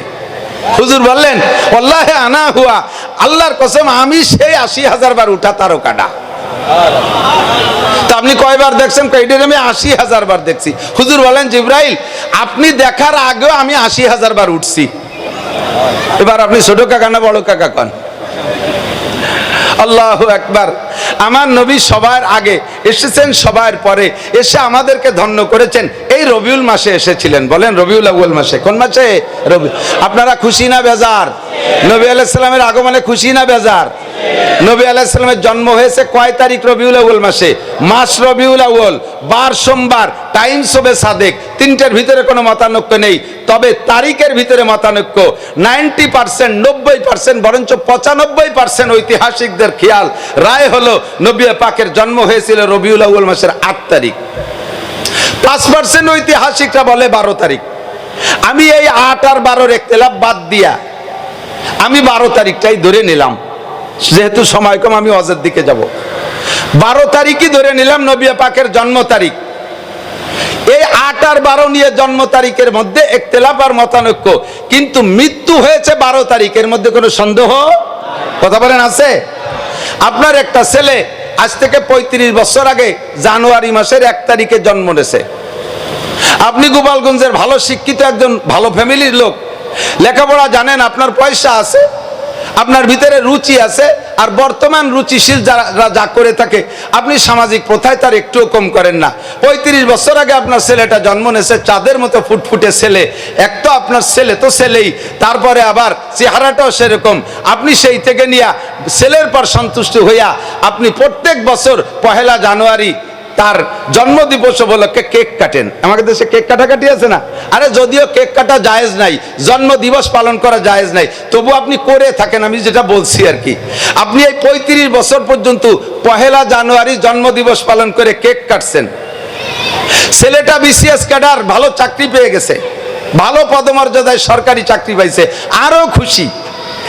এরপরে চাকরি পাওয়ার পরে 5 বছর আরো বড় কেক কাটেন। হঠাৎ করে 35 বছর পরে যাইয়া বয়সের 35 বছরের মাথায় যে ছেলেটা 1 জানুয়ারি স্ট্রোক করে মারা গেছে, তার মারা যাওয়ার আগের 35 বছর আপনি 1 জানুয়ারিকে জন্মদিবস উপলক্ষে আনন্দের সাথে কেক কাটছেন। কথা বলেন। এবার 35 বছরের মাথায় এসে ছেলেটা 1 জানুয়ারি মারা গেল। এখন থেকে নিয়ে বাকি জিন্দেগিতে আপনি 1 জানুয়ারি তার জন্মদিবস উপলক্ষে বাকি জীবনে আপনি যদি বেঁচে থাকেন, এই 1 জানুয়ারিতে আর কি আপনি কেক কাটবেন না শোক কাটবেন? কেক কাটবেন না শোক করবেন? আপনি এখন থেকে কলিজা কাটবেন। 1 জানুয়ারি আসলে আর আপনার মাথায় কাজ করে না।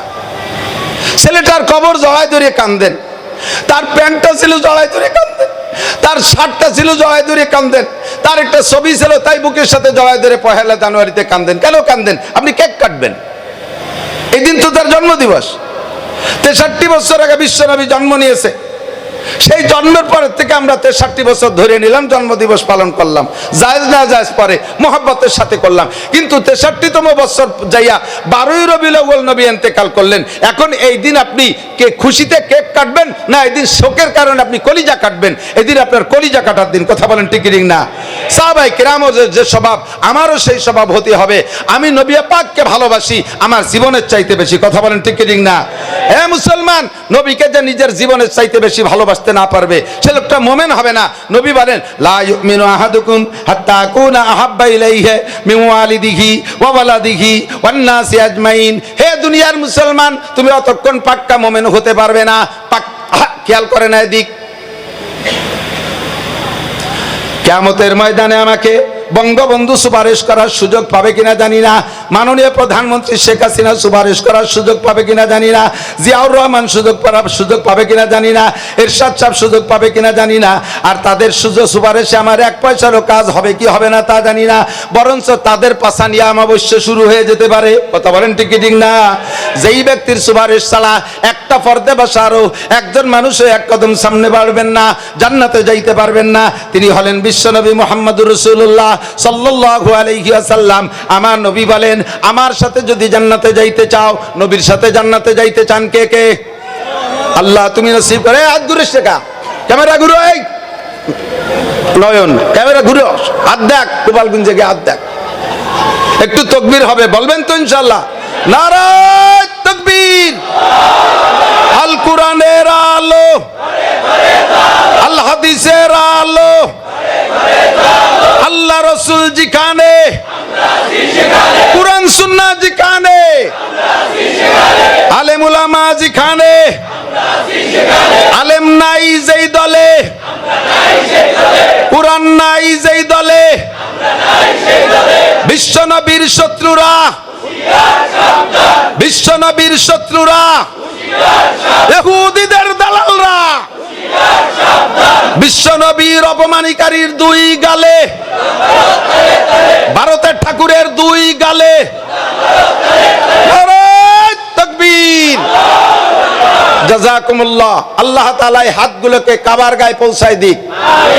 এই হাতগুলো নবীর রওজা স্পর্শ করার তৌফিক দান করুন।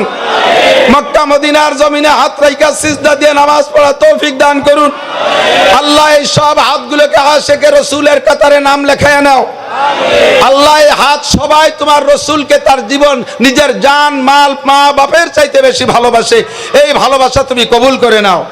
নবী পাক বলেন, তুমি মুমিন হতে পারবা না, আমার সুপারিশ পাইবা না, হাউজে কাউসার পাবা না, আমার সাথে দেখা হবে না, হাসরের মাঠে তোমার সাথে আমার দেখা হবে না, যদি তুমি আমাকে তোমার জানের চাইতে, তোমার মালের চাইতে, তোমার আব্বার চাইতে, তোমার সন্তানের চাইতে বেশি ভালোবাসতে না পারো, যদি এই ভালোবাসা আমাকে না দিতে পারো, লা ইউমিনু আহাদুকুম, তোমরা কেউ মুমিন হতে পারবা না।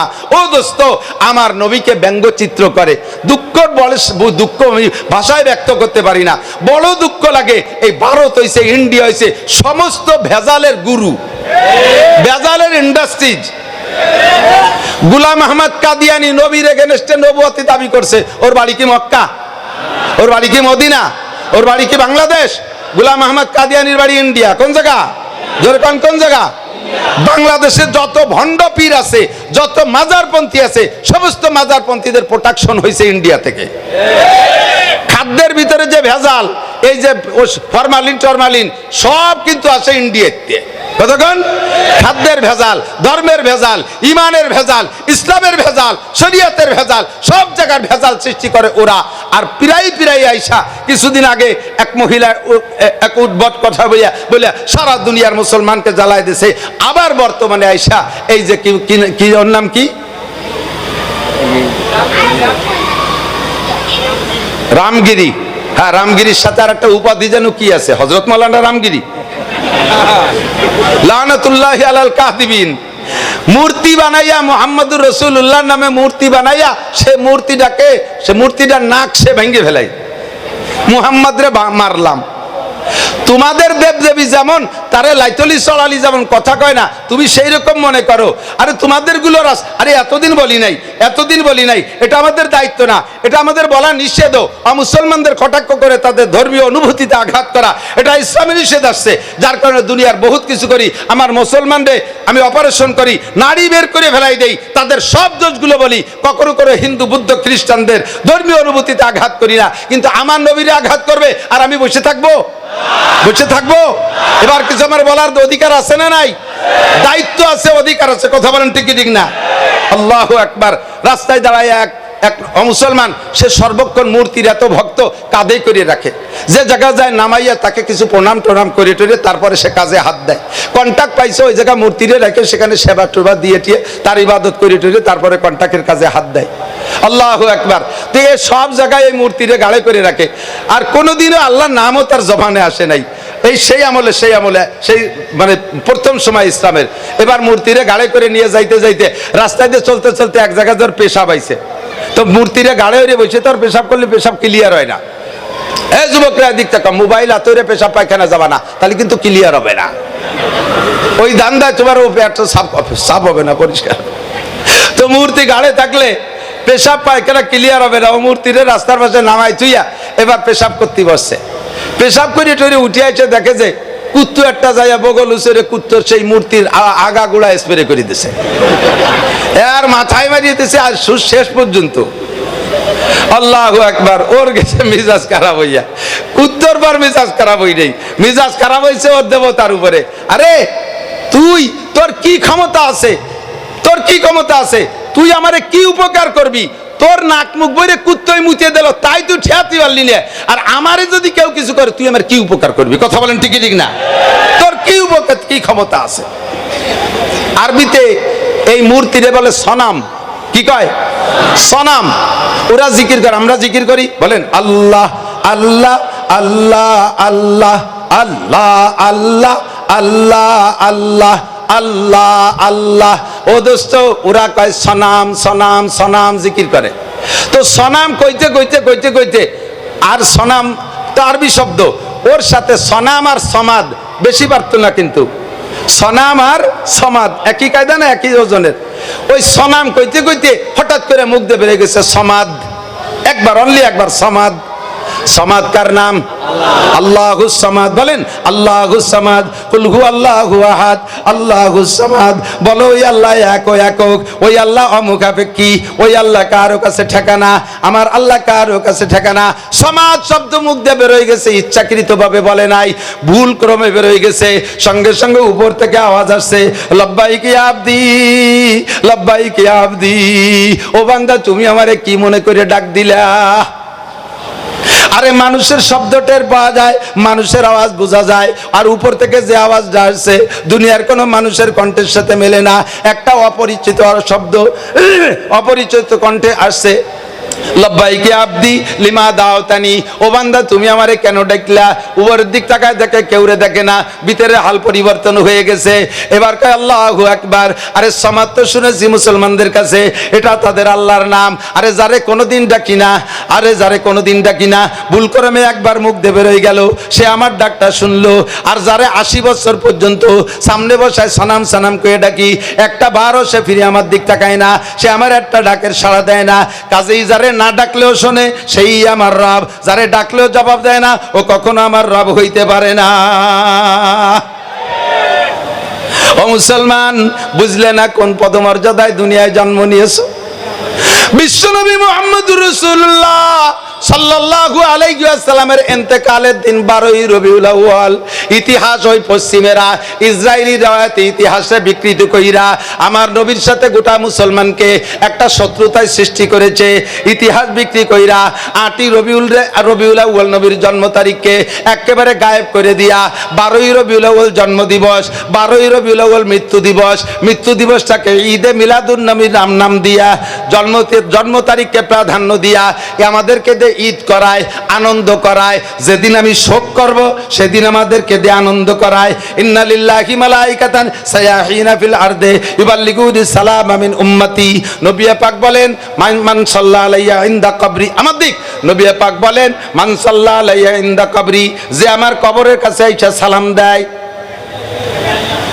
যে আমার কবরের কাছে আইসা সালাম দেয়, সামিতুহু, আমি ওইটা শুনি। কন্যা সুবহানাল্লাহ। হায়াতুন নবী শুয়ে আছে সোনার মদিনায়, কবরে নবী জিন্দা। যদি কেউ কবরের কাছে যে সালাম দেয়, নবীকে আমি শুনি। আমান সাল্লাল্লাহু আলাইহি নায়ান, যদি কেউ দূর থেকে সালাম দেয়, ওইটা আমি শুনি না। আমি মানবিক যোগ্যতায় জীবদ্দশায় যতটুক দূর থেকে ডাকলে শুনতাম, কবরে যাওয়ার পরে অতটুক দূর থেকে ডাকলে শুনি। যতটুক দূর থেকে সালাম দিলে শুনতাম, কবরে যাওয়ার পরে অতটুক দূর থেকে সালাম দিলে শুনবো। আরে আমি মদিনায় বৈশা বাংলাদেশের সালামের আওয়াজ আমি জীবদ্দশায় শুনতাম না। কাজেই মরার পরও বাংলাদেশের থেকে সলাত সালাম পাঠাইলে ওইটা আমি নিজ কানে শুনবো না। তবে আমার কাছে উবলিগ তুহু, এই দুরুদ ও সালাম আমার কাছে পৌঁছাই দেওয়া হবে। সাহাবায়ে কেরাম বললেন মাইয়ুবলিগুকা সালাম ইয়া রাসূলুল্লাহ, আপনার কাছে দুরুদ ও সালাম কারা পৌঁছাই দিবে? নবী পাক বলেন ইন্না লিল্লাহি মালাইকাতান সায়াহিনা ফিল আরদি ইউবাল্লিগুনি সালাম মিন উম্মতি। কোটি কোটি পর্যটক ফেরেশতা ভ্রমণ করে, তাদের আর কোনো দায়িত্ব নাই। ওদের দায়িত্ব হলো কে কোন জায়গা থেকে দুরুদ ও সালাম পড়ে, ঠিকানা সহ তারিখ সহ আমার কাছে পৌঁছাইয়া দেয়। আর পৌঁছানোর সঙ্গে সঙ্গে আমি আমার উম্মতের নামে সালামের জবাব পাঠাইয়া দেই। মান সাল্লাল্লাহু আলাইহি মাররা সাল্লাল্লাহু আলাইহি আশারা মাররা, আমার উপরে একবার দুরূদ শরীফ পড়লে আল্লাহ তার উপরে 10টি রহমত নাজিল করে। আমার নবীর উপরে 12ই রবিউল আউয়াল নবীর জন্য, নবীর শানে আর আমাদের আনন্দের কিছুই নাই। 63 বছর আনন্দ ছিল, 35 বছর ছেলের নামের কেক কাটছি, মরণের পরে আর কেক কাটি না, এরপরে কলিজা কাটি। 63 বছর জন্মদিবস উপলক্ষে যা করছি না করছি, 63 বছরের পরে যায় যখন ইন্তেকাল হয়ে গেছে, এটা 12ই রবিউল আউয়াল নির্দিষ্ট। কাজেই এই তারিখে আর আমাদের ঈদ আর আমাদের আনন্দর কিচ্ছুই নাই, সমস্ত আনন্দকে ধুলায় মিশাই দিয়ে আমাদেরকে এতিম করে চলে গেছেন নবী। কাজেই 12ই রবিউল আউয়াল সামনে থেকে আমরা ঈদ করব না শোক করব? সকলে জবানে বলতে হবে, ঈদ করব না শোক? গোপালগঞ্জ থেকে আমি এইটাকে চালু করতে চাই, ঈদ করব না শোক করব? কথাকে আমি বুঝাইতে পারছি? যদি বুঝে থাকেন তাহলে সামনের থেকে ইনশাল্লাহ সিদ্ধান্ত এভাবেই আসবে। এই মাসের জুমার দিনের পরে সপ্তাহের প্রথম রাত। আজকে আপনারা বড় বড় উলামায়ে কিরাম পেয়েছেন, বড় বড় উলামায়ে কিরাম পেয়েছেন, বলেন না আলহামদুলিল্লাহ? আমি বড় না, আমি তো ঘর কি মুরগি ডাল বরাবর। যাদের পাইছেন তারা অনেক বড়, এরা কিভাবে সংগ্রহ করছে জানি না। আমি তো বক্তা মানুষ, সব বক্তাকে সাথে ওয়াজ করি, অথচ এদেরকে আমি আমার মাদ্রাসায় সংগ্রহ করতে পারি নাই। ইমাম সাহেবকে এবং মাদ্রাসার বড় হুজুরকে আমি অসংখ্য ধন্যবাদ জানাই। বাকি একটা কথা মনে রাখতে হবে, একটা কথা মনে রাখতে হবে, আল হক মুররুন, হক জিনিস একটু তিতে হয়। যে ঔষধগুলো তিতে বেশি, ওই ঔষধগুলোর কাজ বেশি, আর কাজের ওষুধে তিতে একটু বেশি হয়। কথা কান ঠিক না? কারণ তাই বলে কি তিতে ওষুধ হলে খাবেন না নাকি? তাহলে তো মরবেন, বাঁচতে পারবেন না। মনে রাখতে হবে, আমরা গোপালগঞ্জে আমাদের আদর্শ, ইসলামী আদর্শের গুরু হলেন সজদ সাহ হুজুর রহমাতুল্লাহ আলাইহি, ঠিক না? আমাদের ধর্মীয় গুরু কে? শামসুল হক ফরিদপুরি। একটু বলেন না, শামসুল হক ফরিদপুরি রহমাতুল্লাহ আলাইহি, তাই তো নাকি বলেন? উনি আসছেন বিদায় এত মাদ্রাসা আল্লাহ পাক আমাদেরকে দিয়েছে। কত মাদ্রাসা পাইছেন জানেন? গোপালগঞ্জ জেলায় 5 থানায় মহিলা এবং পুরুষ মাদ্রাসা দিয়া টাইটেল পর্যন্ত সরকার যাকে এম এর মান দিয়েছে, এই টাইটেল পর্যন্ত মাদ্রাসা 30টেরও বেশি। একমাত্র ঢাকা জেলা ছাড়া বাংলাদেশের কোন লোকাল জেলায় এত দাওরায়ে হাদিস মাদ্রাসা নাই।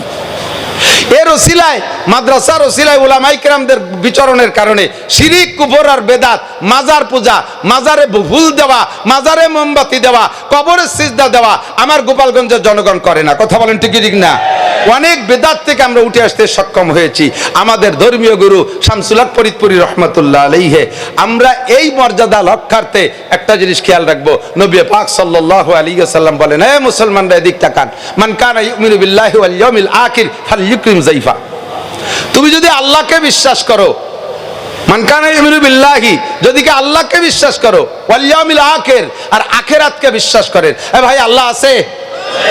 আখিরাত হবে, পুলসিরাত হবে, মিজান হবে, ময়দানে মাহশার হবে, হিসাব নিকাশ দেওয়া লাগবে। অন্তর থেকে বলতেছেন, একেবারে খালেস দিল থেকে বলতেছেন, আল্লাহর সামনে দাঁড়াইয়া 4টি ইমিগ্রেশনের জবাব দেওয়া লাগবে। এই কথায় যদি তুমি বিশ্বাসী হও, তাহলে তুমি একটা কথা মনে রাখবা, ফালইউকরিম যায়ফা। তুমি তোমার মেহমানকে পর্যাপ্ত মেহমানদারি করবা। মেহমান যাতে খুশি, মেহমানকে বুঝে শুনে তার রুচি অনুযায়ী মেহমানদারি করবা, মেহমানকে অসম্মানী করবা না। মেহমান যেমন চায় তাকে সেভাবে মেহমানদারি করবা। এদিক তাকান, মেহমানদারির পদ্ধতি কি? মেহমান সর্বপ্রথম চায় আমার সাথে একটু সুন্দর সাক্ষাৎ করুক। কথা বলেন, বাড়িওয়ালা এসে ইস্তেকবাল করবে, অভ্যর্থনা জানাবে, আসসালামু আলাইকুম রাহমাতুল্লাহ, সালাম দিয়ে মুসাফা করে, পারলে সুযোগ থাকলে বুকে জড়িয়ে ধরবে, কোলাকুলি করবে, সুন্দর করে সালাম দিয়ে মুসাফা করবে, বুকের সাথে কোলাকুলি করবে। এরপর বাড়ির যাকে মেহমান যাকে যেখানে নেয়ার মতো তারে সে জায়গা নিয়ে বসাবে। এরপরে মেহমানের রুচি জিজ্ঞেস করবে। এখন আপনি বেতাকাল্লুফ, কোনো বানাউট ছাড়া আপনি বলেন আপনার রুচিতে কি চায়। এইভাবে হযরত ইব্রাহিম খলিলুল্লাহ আলাইহিস সালাতু ওয়াস সালাম একটা গল্প আমার মনে পড়ে গেছে। বিসমিল্লাহ।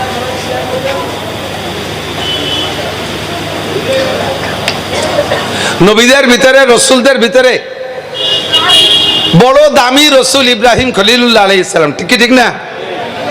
আন্তর্জাতিক খ্যাতি সম্পন্ন বিশ্ববিখ্যাত দামলা মিস্টার নমরুদ, এর সাথে দীর্ঘদিন যুদ্ধ বিগ্রহ। আল্লাহ তাআলা ইব্রাহিম আলাইহিস সালাম রে এমন ভাবে কষ্টি পাথরে যাচাই করে নবী রসুল হিসেবে গ্রহণ করেছেন যে 30টা পরীক্ষা করছেন ইব্রাহিম আলাইহিস সালামকে আল্লাহ তাআলা, আর 30টা পরীক্ষায় পাস। কোন সুবহানাল্লাহ। আল্লাহ নিজেই বলেন, ওয়াইদিব তালা ইব্রাহিম রাব্বুহু বিকালিমাতিন ফাআতাম্মাহুন্না, আমি আমার ইব্রাহিম রে অনেক পরীক্ষা দিয়েছি, সমস্ত পরীক্ষায় সে পাস করেছে, গোল্ডেন এ প্লাস। এই এই পাশের কারণে, ইব্রাহিম আলাইহিস সালামের এই যোগ্যতার কারণে ইব্রাহিম আলাইহিস সালামকে আল্লাহ তাআলা অন্য নবীদের চাইতে আলাদা একটা পদ দিয়ে দিয়েছেন, সেটা হলো খলিলুল্লাহ। বলেন কি? আরবিতে খলিল মানে বন্ধু। এদিক দোস্ত, বাংলায় আমরা দোস্ত বলি, বন্ধু বলি, বিভিন্ন ভাষা বলি। আরবিতে দোস্ত বন্ধু বোঝানোর জন্য রফিক, সদিক, খলিল, হাবিব, চারটে শব্দ। রফিক, সদিক, খলিল, হাবিব। কোন নবীকে আল্লাহ তাআলা সদিক বলতে পারেন, কোন নবীকে আল্লাহ তাআলা রফিক বলতে পারেন। ইব্রাহিম আলাইহিস সালামকে আল্লাহ তাআলা একেবারে কাছে নিয়ে গেছে, খলিল মানে ক্লোজ ফ্রেন্ড, নিকটতম বন্ধু। আর খলিলের উপরে আরেকটা ক্লাস আছে সেই বন্ধুত্বের, সেটা হলো হাবিব। সেটা কি? তো ইব্রাহিম খলিলুল্লাহ, মুহাম্মাদুর রাসূলুল্লাহ, হাবিবুল্লাহ। টুকা না, মুহাম্মাদুর রাসূলুল্লাহ, হাবিবুল্লাহ। আমাদের নবী আল্লাহর হাবিব, আরো নিকটে। ইব্রাহিমুল খলিলুল্লাহ আল্লাহর নিকটতম বন্ধু, তবে আরশে আজিমে উঠতে পারে নাই, আসমানে যাইতে পারে নাই, আল্লাহ পাকের সাথে দেখা করতে পারে নাই। আমার নবী, আপনার নবী আল্লাহর হাবিবুল্লাহর বদৌলতে নবী পাক সাল্লাল্লাহু আলাইহি ওয়াসাল্লাম বলেন, রাইতু রাব্বি লাইলাতা উসরিয়াবি আশারা মাররা বিগাইরি হিজাব। মেরাজের রাতে আমি আল্লাহ পাকের সামনে বইসা, মা কানা বাইনি ওয়া বাইনাল্লাহি হিজাব, আমার মাঝে আর আল্লাহর মাঝে কোনো পর্দা ছিল না। আমি আমার রবকে ওই রাতে উইদাউট পর্দা, বিনা পর্দায় একে একে আমার এই চোখ দিয়ে 10 বার দেখেছি। হাবিবুল্লাহ, ইব্রাহিম খলিলুল্লাহ, এটাও কম না। ইসমাইল জবিহুল্লাহ আলাইহিস সালাম, ইব্রাহিম আলাইহিস সালামের ছেলে, ইব্রাহিম আলাইহিস সালামকে জিজ্ঞেস করছেন, আব্বাজান সব নবী যা করে আপনিও তাই করেন, উম্মতরে কলেমার দাওয়াত দেন, হক কথা বলেন, আর না হক বাতিলের থেকে ফিরতে বলেন, সৎ কাজের আদেশ দেন, অসৎ কাজের নিষেধ করেন। সব নবীও যা বলে আপনিও তাই বলেন, সব নবীও যা করে আপনিও তাই করেন। কোন নবীকে আল্লাহ তাআলা খলিল বললেন না, আল্লাহ পাক আপনাকে খলিল বললেন। আপনার কি যোগ্যতা, আপনার কোন কারণে আল্লাহ খলিল বললেন? আমাদের খেয়াল করতে হবে কথা। আমরা আপনার মেহমান, সালাম দেশে। ইব্রাহিম আলাইহিস সালাম খুশিতে একেবারে আত্মহারা হয়ে গেছে। হ্যাঁ, তাহলে আজকে খেতে পারবো, মেহমান আসছে, আমি মেহমান নিয়ে খানা খাবো, বড় খুশি। যেহেতু মানুষ মেহমান, মানুষের যে রুচি তাদেরও সেই রুচি। আর আরব দেশের স্বভাব হলো ভালো মেহমান, ভিআইপি মেহমান হলে তাদের জন্য ইন্তজাম হয় আস্ত দুম্বা, আস্ত ছাগল, আস্ত বাছুর জবাই করে ভুনা করিয়া আস্ত নিয়ে সামনে দিয়া। এটা তাদের একটা ঐতিহ্য। আমাদের দেশে যেমন বিরিয়ানি পোলাও ঐতিহ্য। তো ওই আস্ত গরু দেবে বিদায়, ছাগল নাই ঘরে, গোয়ালি যাইয়া দৌড়ে যে মুহূর্তের ভিতরে বাছুর একটা জবই দিয়ে শুইলে স্ত্রীকে দেশে তাড়াতাড়ি ভুনা করে দাও। মুহূর্তের ভিতরে, অল্পক্ষণের ভিতরে, নবী আলা মৌজেজা, অল্পক্ষণের ভিতরে ভুনা হয়ে গেছে। মেহমানদেরকে সামনে দেশে নিয়ে, সামনে করে নিয়ে বসছেন। উনি তো ক্ষুধার্ত, উনার দিক দিয়ে উনি খায়, উনি খেয়ে যাচ্ছে, নিচে হয়ে উনি খেয়েই যাচ্ছে। মেহমানরা বাছুরির গায়ে হাত দেয় আর মুখে হাত দেয়, অথচ গোস্ত ছেড়ে না, খায় না। উনার যখন বাচ্চাদের আমাক জান বাঁচাও পরিমাণ অর্ধেকখানি খাওয়া হয়ে গেছে পেটের, এর মধ্যে ঘরের থেকে উনার স্ত্রী সারা আলাইহা সালাতু ওয়াস সালাম বলতেছেন, ইয়া খলিলাল্লাহ ইন্নাকা তাকুলু ওয়া হুম লা ইয়াকুলুন আলা তারা। আপনি দেখেন না আপনার মেহমানরা খাচ্ছে না, তাদেরকে রুচিসম্মত হলো কিনা? হয়তো রুচিসম্মত হয় নাই বিদায় খাচ্ছে না। আপনি খেয়ে নিচ্ছেন, তারা খাইতেছে না, একটু খবর নেবেন না? চোখ তুলে দেখে যে সত্যি তাদের পাশে সে বাছুর ছেড়েই নেই। উনি এখন ভয়তে কম্পিত। তাহলে কি আপনাদের রুচিসম্মত মেহমানদারি? আমি নবী হয়ে আপনার মেহমানকে আমি রুচিসম্মত মেহমানদারি করতে পারলাম না, আমি আল্লাহর কাছে কি জবাব দেবো? উনি এভাবে কম্পিত। লিমা লা তাকুলুন ফাল মা আলা তাস্তাহুন, এটা কি আপনাদের পছন্দ হয় নাই? কেন খাচ্ছেন না?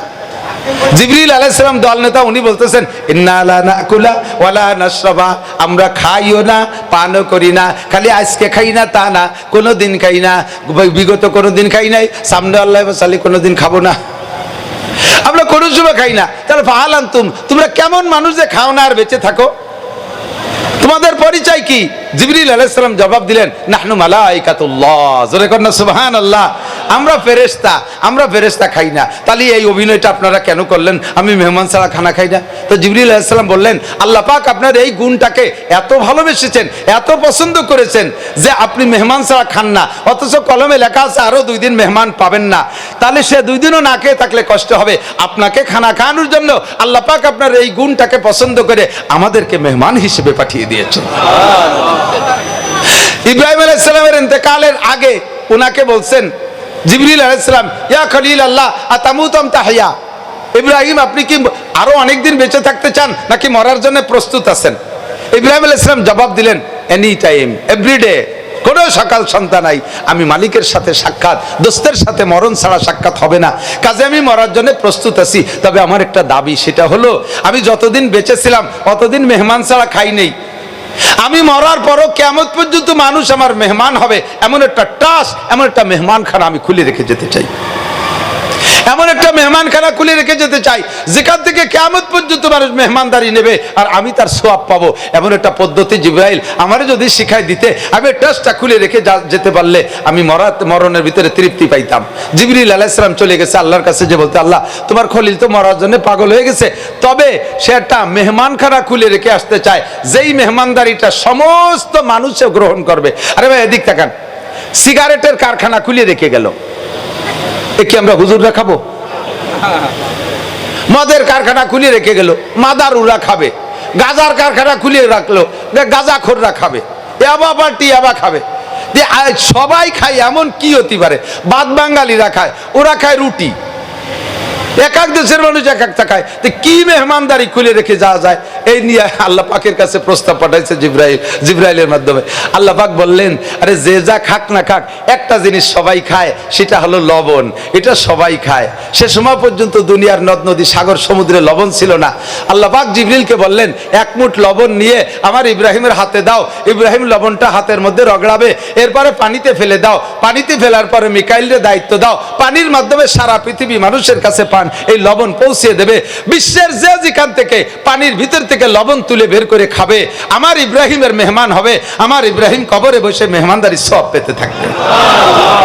ও দোস্ত, আল্লাহর খলিল কোন নেকিতে কম নাই, কোন ইবাদতে কম নাই। মুসলিম জাতির পিতা, জোরে বলেন কি? আরে কন্যা কবেন না কেন? আমরা গোপালগঞ্জ থেকে সুরটা উঠাই। মুসলিম জাতির পিতার নাম কি? মিল্লাত আবিকুম ইব্রাহিম ওয়া সাম্মাকুমুল মুসলিমিন। পাকিস্তানিরা কায়েদে আজমরে জাতির পিতা কয়, আমরা বাঙালিরা বঙ্গবন্ধুরে বলতে পারি। এটা আমাদের আঞ্চলিক, এটা আমাদের আঞ্চলিক সীমাবদ্ধ এলাকার জন্য। তবে আমেরিকার মুসলমানদের জাতির পিতা যিনি, জাপানের মুসলমানের জাতির পিতাও তিনি, বাংলাদেশের জাতির পিতাও তিনি। কথা বলেন ঠিক ঠিক না? সারা দুনিয়ার 200 কোটি মুসলমান, 800 কোটি কাফির যদি মুসলমান হইয়া যায়, সঙ্গে সঙ্গে তার জাতির পিতার নাম হবে কি? ইব্রাহিম খলিলুল্লাহ আলাইহিস সালাম। তার কোনো নেকিতে অভাব নাই, পদমর্যাদার অভাব নাই, সম্মানের অভাব নাই, তার আয়ের উৎসর অভাব নাই। তারপরও মরার আগে মেহমানদারি খুলে রেখে গেছেন, মরার আগে মেহমানদারি খুলে রেখে গেছেন। আমরা আপনারা লবণ খাই, বিস্কুটের মধ্যে লবণ আছে, আছে না নাই? কথা কান। ঝোল রান্না করি লবণ দিয়া, তারপরে তো তরি তরকারি সবকিছুর মধ্যে লবণ আছে। লবণ ছাড়া কোনো খানা খাই না, কম খাই বেশি খাই, একটা দানাও যদি খাই ইব্রাহিম খলিলুল্লাহ তার নেকি পাইয়া যায়।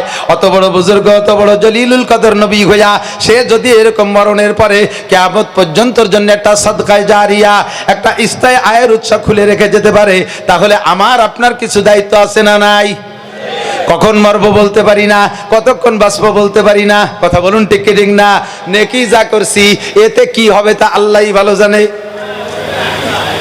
যদি কষ্টি পাথরে মাপতে যাই, এখানে চেহারা দেখে বুঝতেছি। আমি মাঝে মাঝে বলি, যে যার ব্যবসা করে সে তার মাল দেখলি চেনে। কথা কন না? যারা এই যে বাজারে ছাগল জবাই দেবে আছে কসাই, ওর কাছে একটা তাজা ছাগল নিয়ে যাবে, বলবে নান্টু দেখ দেই ছাগলে কয় কেজি হতে পারে। নান্টু গলা চিপে ধরে কয়, কাকা 13 কেজি। তুই কি রে বুঝলি যে এই গলা চিপে ধরে 13 কেজি? কয়ে জবাই দিতে দিতে অভিজ্ঞতা হয়ে গেছে, গলা যদি একটুক মোটা হয় পিছনে 13 কেজি হয়। তো 10 বছর কষাইয়ের ব্যবসা করে যদি ছাগলের গলা চিপে ধরে পিছনে 13 কেজি বুঝতে পারে। আমি 30 বছর এই ওয়াজের ময়দানে কাজ করি। 92 সালে মৌলানা পাস করছি, 2 বছর পরে তেল্লা একটু করে মাঠে নামাইছে। তো 30 বছর বাংলাদেশের কোন জেলা থানা আমার যাইতে বাদ নাই, আর মানুষের চেহারা দেখতে বাদ নাই। বহুত মানুষ দেখেছি, দেখতে বড় সুন্দর, এত বড় দাড়ি, মাথায় তিনেন খেতে যে পাগড়ি বান্ধা, 43 বন্ধের যুব্য গায়, গাড়ির উপরে যায় নামাজ, বগলে দস্তরখান, মেশাক কানে গুজা, দাড়ির মধ্যে খিলেল গুজা, কুড়ালাটি হাতে, 500 দানার তসবি, ঘন ঘন টিবরি মারে, আর বাবের আর অভাব নাই। অথচ আলহামদুলিল্লাহ ভর্তি গলি গালে বেড়ালাইছে চাইছে যায়।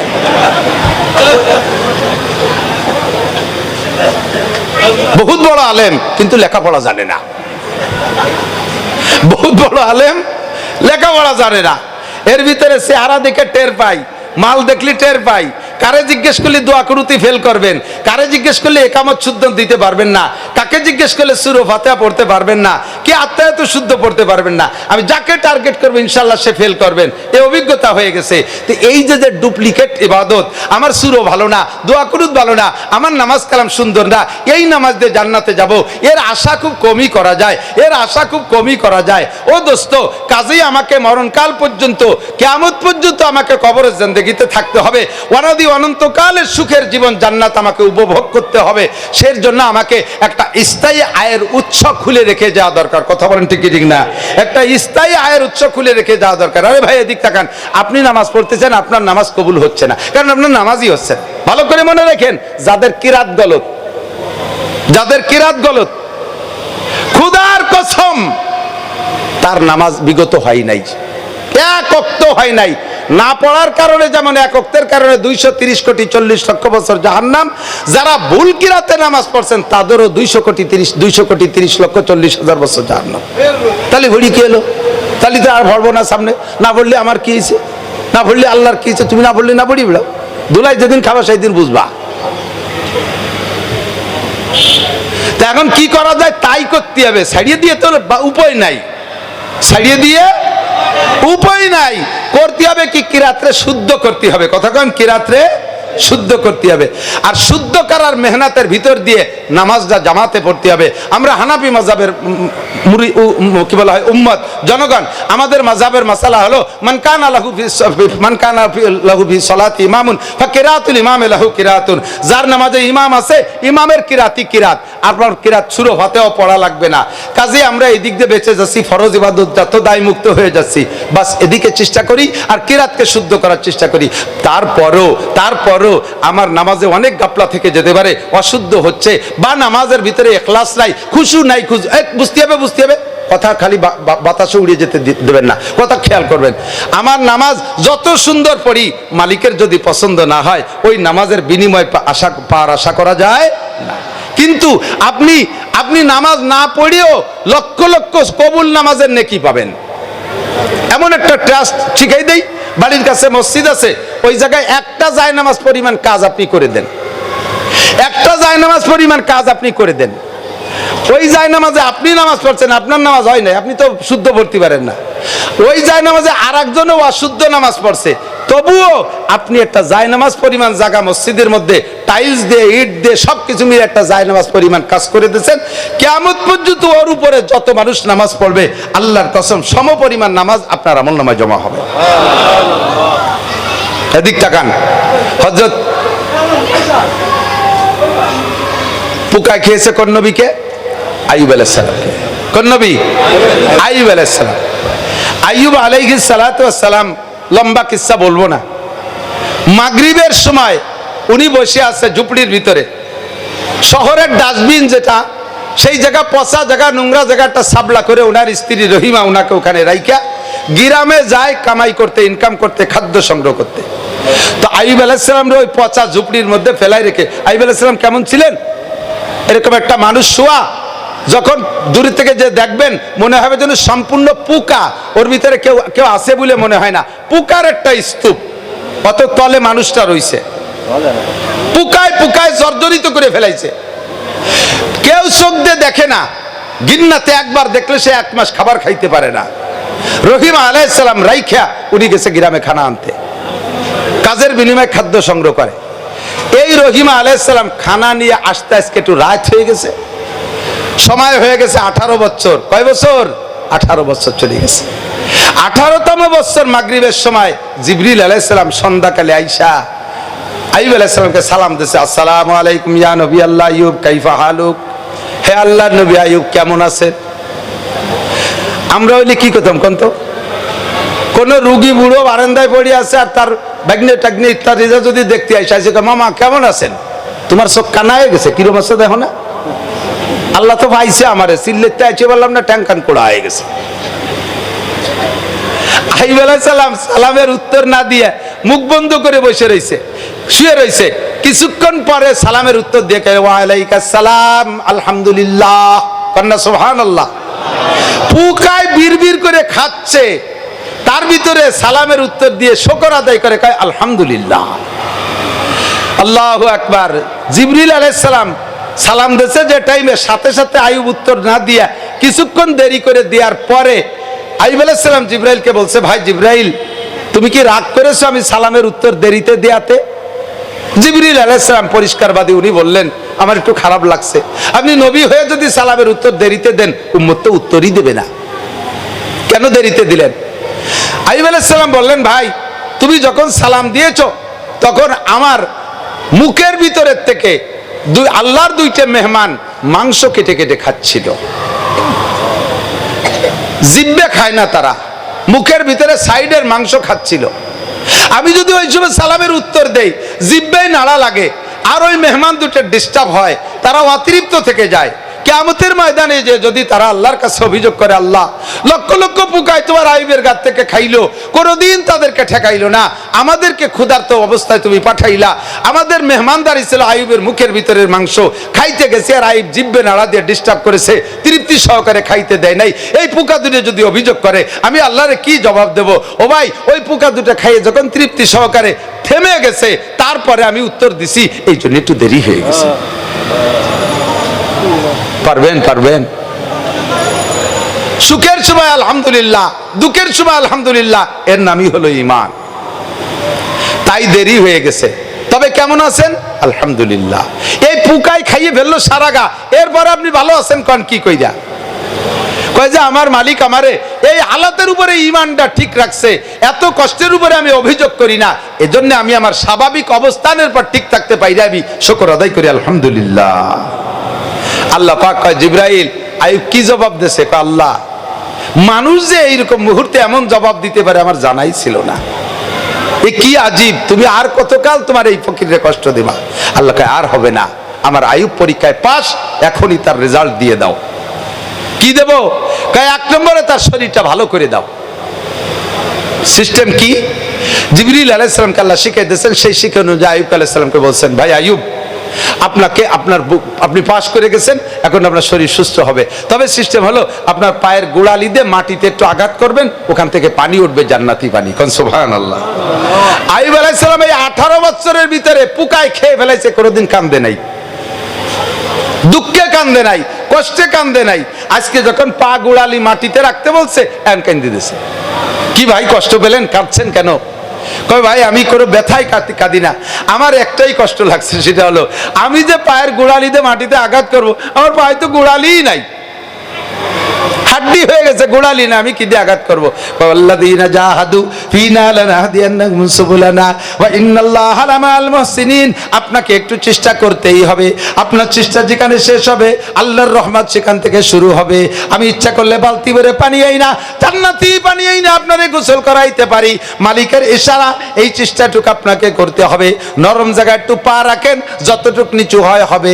পায়ের গোড়ালির হাড্ডি দিয়ে মাটিতে একটু আঘাত করেছে, মাটিটা একটু নিচু হয়েছে, আর অঝরে পানি শুরু হয়ে গেছে, পানির ঝর্ণা দ্বারা চালু হয়ে গেছে। জিবরিল আলাইহিস সালাম কাদা দিয়ে হাউস বাড়াইয়া পানি আটকাই ফেলাইয়া আইয়ুব আলাইহিস সালামকে বললেন, একটু পানি পান করেন। কোষ করে একটু পানি পান করলেন, সারা গায়ের সমস্ত পোকা অনায়াসে ঝরে পড়ে গেল। বাকি পানি দিয়ে গোসল করেন, সিটাই সিটাই গোসল করেছে, 1 সেকেন্ডের ভিতরে মালিক কোনো কিছু করার ইচ্ছা করলে কোনো মেডিসিন লাগে না, অপারেশন লাগে না, ডাক্তার লাগে না, হাসপাতাল লাগে না, আল্লাহু আকবার, বিনা চিকিৎসায় তারে সুস্থ করে দিতে পারে। পানি গায়ে ছিটানোর সঙ্গে সঙ্গে আইয়ুব আলাইহিস সালামের গায়ের রং আগের চাইতে দ্বিগুণ উজ্জ্বল, আর কোত্থেকে মাংস আইসা পুরোটা শরীর সুন্দর হয়ে গেছে। 1 সেকেন্ডের মধ্যে সব কমপ্লিট। এরপরে জিবরিল আলাইহিস সালাম একটা ব্রিফকেস খুলে 5টা পুরস্কার, ব্রিফকেস খুলে 1 নম্বরে পুরস্কার পায়জামা। বলেন আলহামদুলিল্লাহ। আমাকে ইলোরা টেইলার সাথে বানাই নিয়েছে না, গোপালগঞ্জের দর্জিকে কাছতে জান্নাত থেকে বানাই নিয়েছে। কন্যা সুবহানাল্লাহ। সবর যদি তুমি এরম দিতে পারো, ধৈর্য যদি এরম দিতে পারো, তাহলে আল্লাহ পাক তোমার হাতে হাতে পুরস্কার দিতে পারে। পারে কি পারে না? এ গোপালেরা, ধৈর্য ধারণ করো সঠিকভাবে, তাহলে পুরস্কার পাইবা। অধৈর্য হবা, ফেল করবা, কিচ্ছু পাবা না। 1 নম্বরে পায়জামা, 2 নম্বরে জান্নাতি জামা, বলেন সুবহানাল্লাহ। 3 নম্বরে জান্নাতি টুপি, বলেন সুবহানাল্লাহ। 4 নম্বরে জান্নাতি পাগড়ি। 4টে পোশাক একজন মানুষের জন্য, মুসলমান পুরুষের জন্য 4টে পোশাকই কমপ্লিট পোশাক। দেওয়ার পরে একখান জায়নামাজ 5 নম্বর পুরস্কার একখান জায়নামাজ দিছে, সময় মাগরিবের সময়। তো জায়নামাজ দেওয়ার দ্বারা ইশারা পাইছে কি, যে শুকর আদায় করতে হবে নামাজের মাধ্যমে। কতক্ষণ? বিজয় দিবস, আনন্দ দিবস, শুকর দিবস কি দিয়ে? ইবাদত দিয়ে। বলেন কি দিয়ে? কলা গাছের গলায় মালা দিয়ে না, মূর্তির গলায় মালা দিয়ে বিজয় দিবসটা, আনন্দ দিবসটা। তাহলে সবগুলো কপালের উপরে ঝাঁটা মারে। ইবাদত করো, বিজয় দিবস, আনন্দ দিবস হতে হবে মুসলমানের জন্য ইবাদতের মাধ্যমে। কথা বলেন ঠিক কি ঠিক না? 21শে ফেব্রুয়ারি পালন করে ইবাদতের মাধ্যমে, 16ই ডিসেম্বর পালন করে ইবাদতের মাধ্যমে, এই 26শে মার্চ পালন করে ইবাদতের মাধ্যমে। তাহলে তোমাদের এগুলো আল্লাহর কাছে কবুল হবে, এগুলো স্থায়ী হবে। যখনই শিরিক আর কুফর আর অন্যায় পথে করবা, কপালের থেকে সব ধুয়ে মুছে চলে যাবে। যায় নামাজ পাই উনি বলছে আল্লাহ আমার কাছে সেজদা চায়, দাঁড়াই গেছে খুশি খুশি 4 রাকাত নামাজের নিয়ত করে। মাগরিবের ফরজ নামাজ কয় রাকাত? 4 রাকাতের নিয়ত করে দাঁড়াই গেছে। 4 রাকাত পড়তে যাইয়া তহবি শরীফের মধ্যে আসছে হুজুর হাদিস, 4 রাকাত পড়তে যাইয়া খুশিতে কানতে 3 রাকাত পড়ে সালাম ফিরিয়ে দিছে। 3 রাকাত পড়ে সালাম ফিরিয়ে দিছে। জিবরিল আলাইহিস সালাম পাশে থেকে লুকমা দিয়েছে, না আইতালি আরবা সাল্লাম তাআলা সালেসে রাখা। আপনি 4 রাকাতের নিয়ত করলেন, তো 3 রাকাত পড়ে সালাম ফিরালেন কে? ওনার তো মনে নেই, উনি কানতে খুশিতে সালাম ফিরে দেন।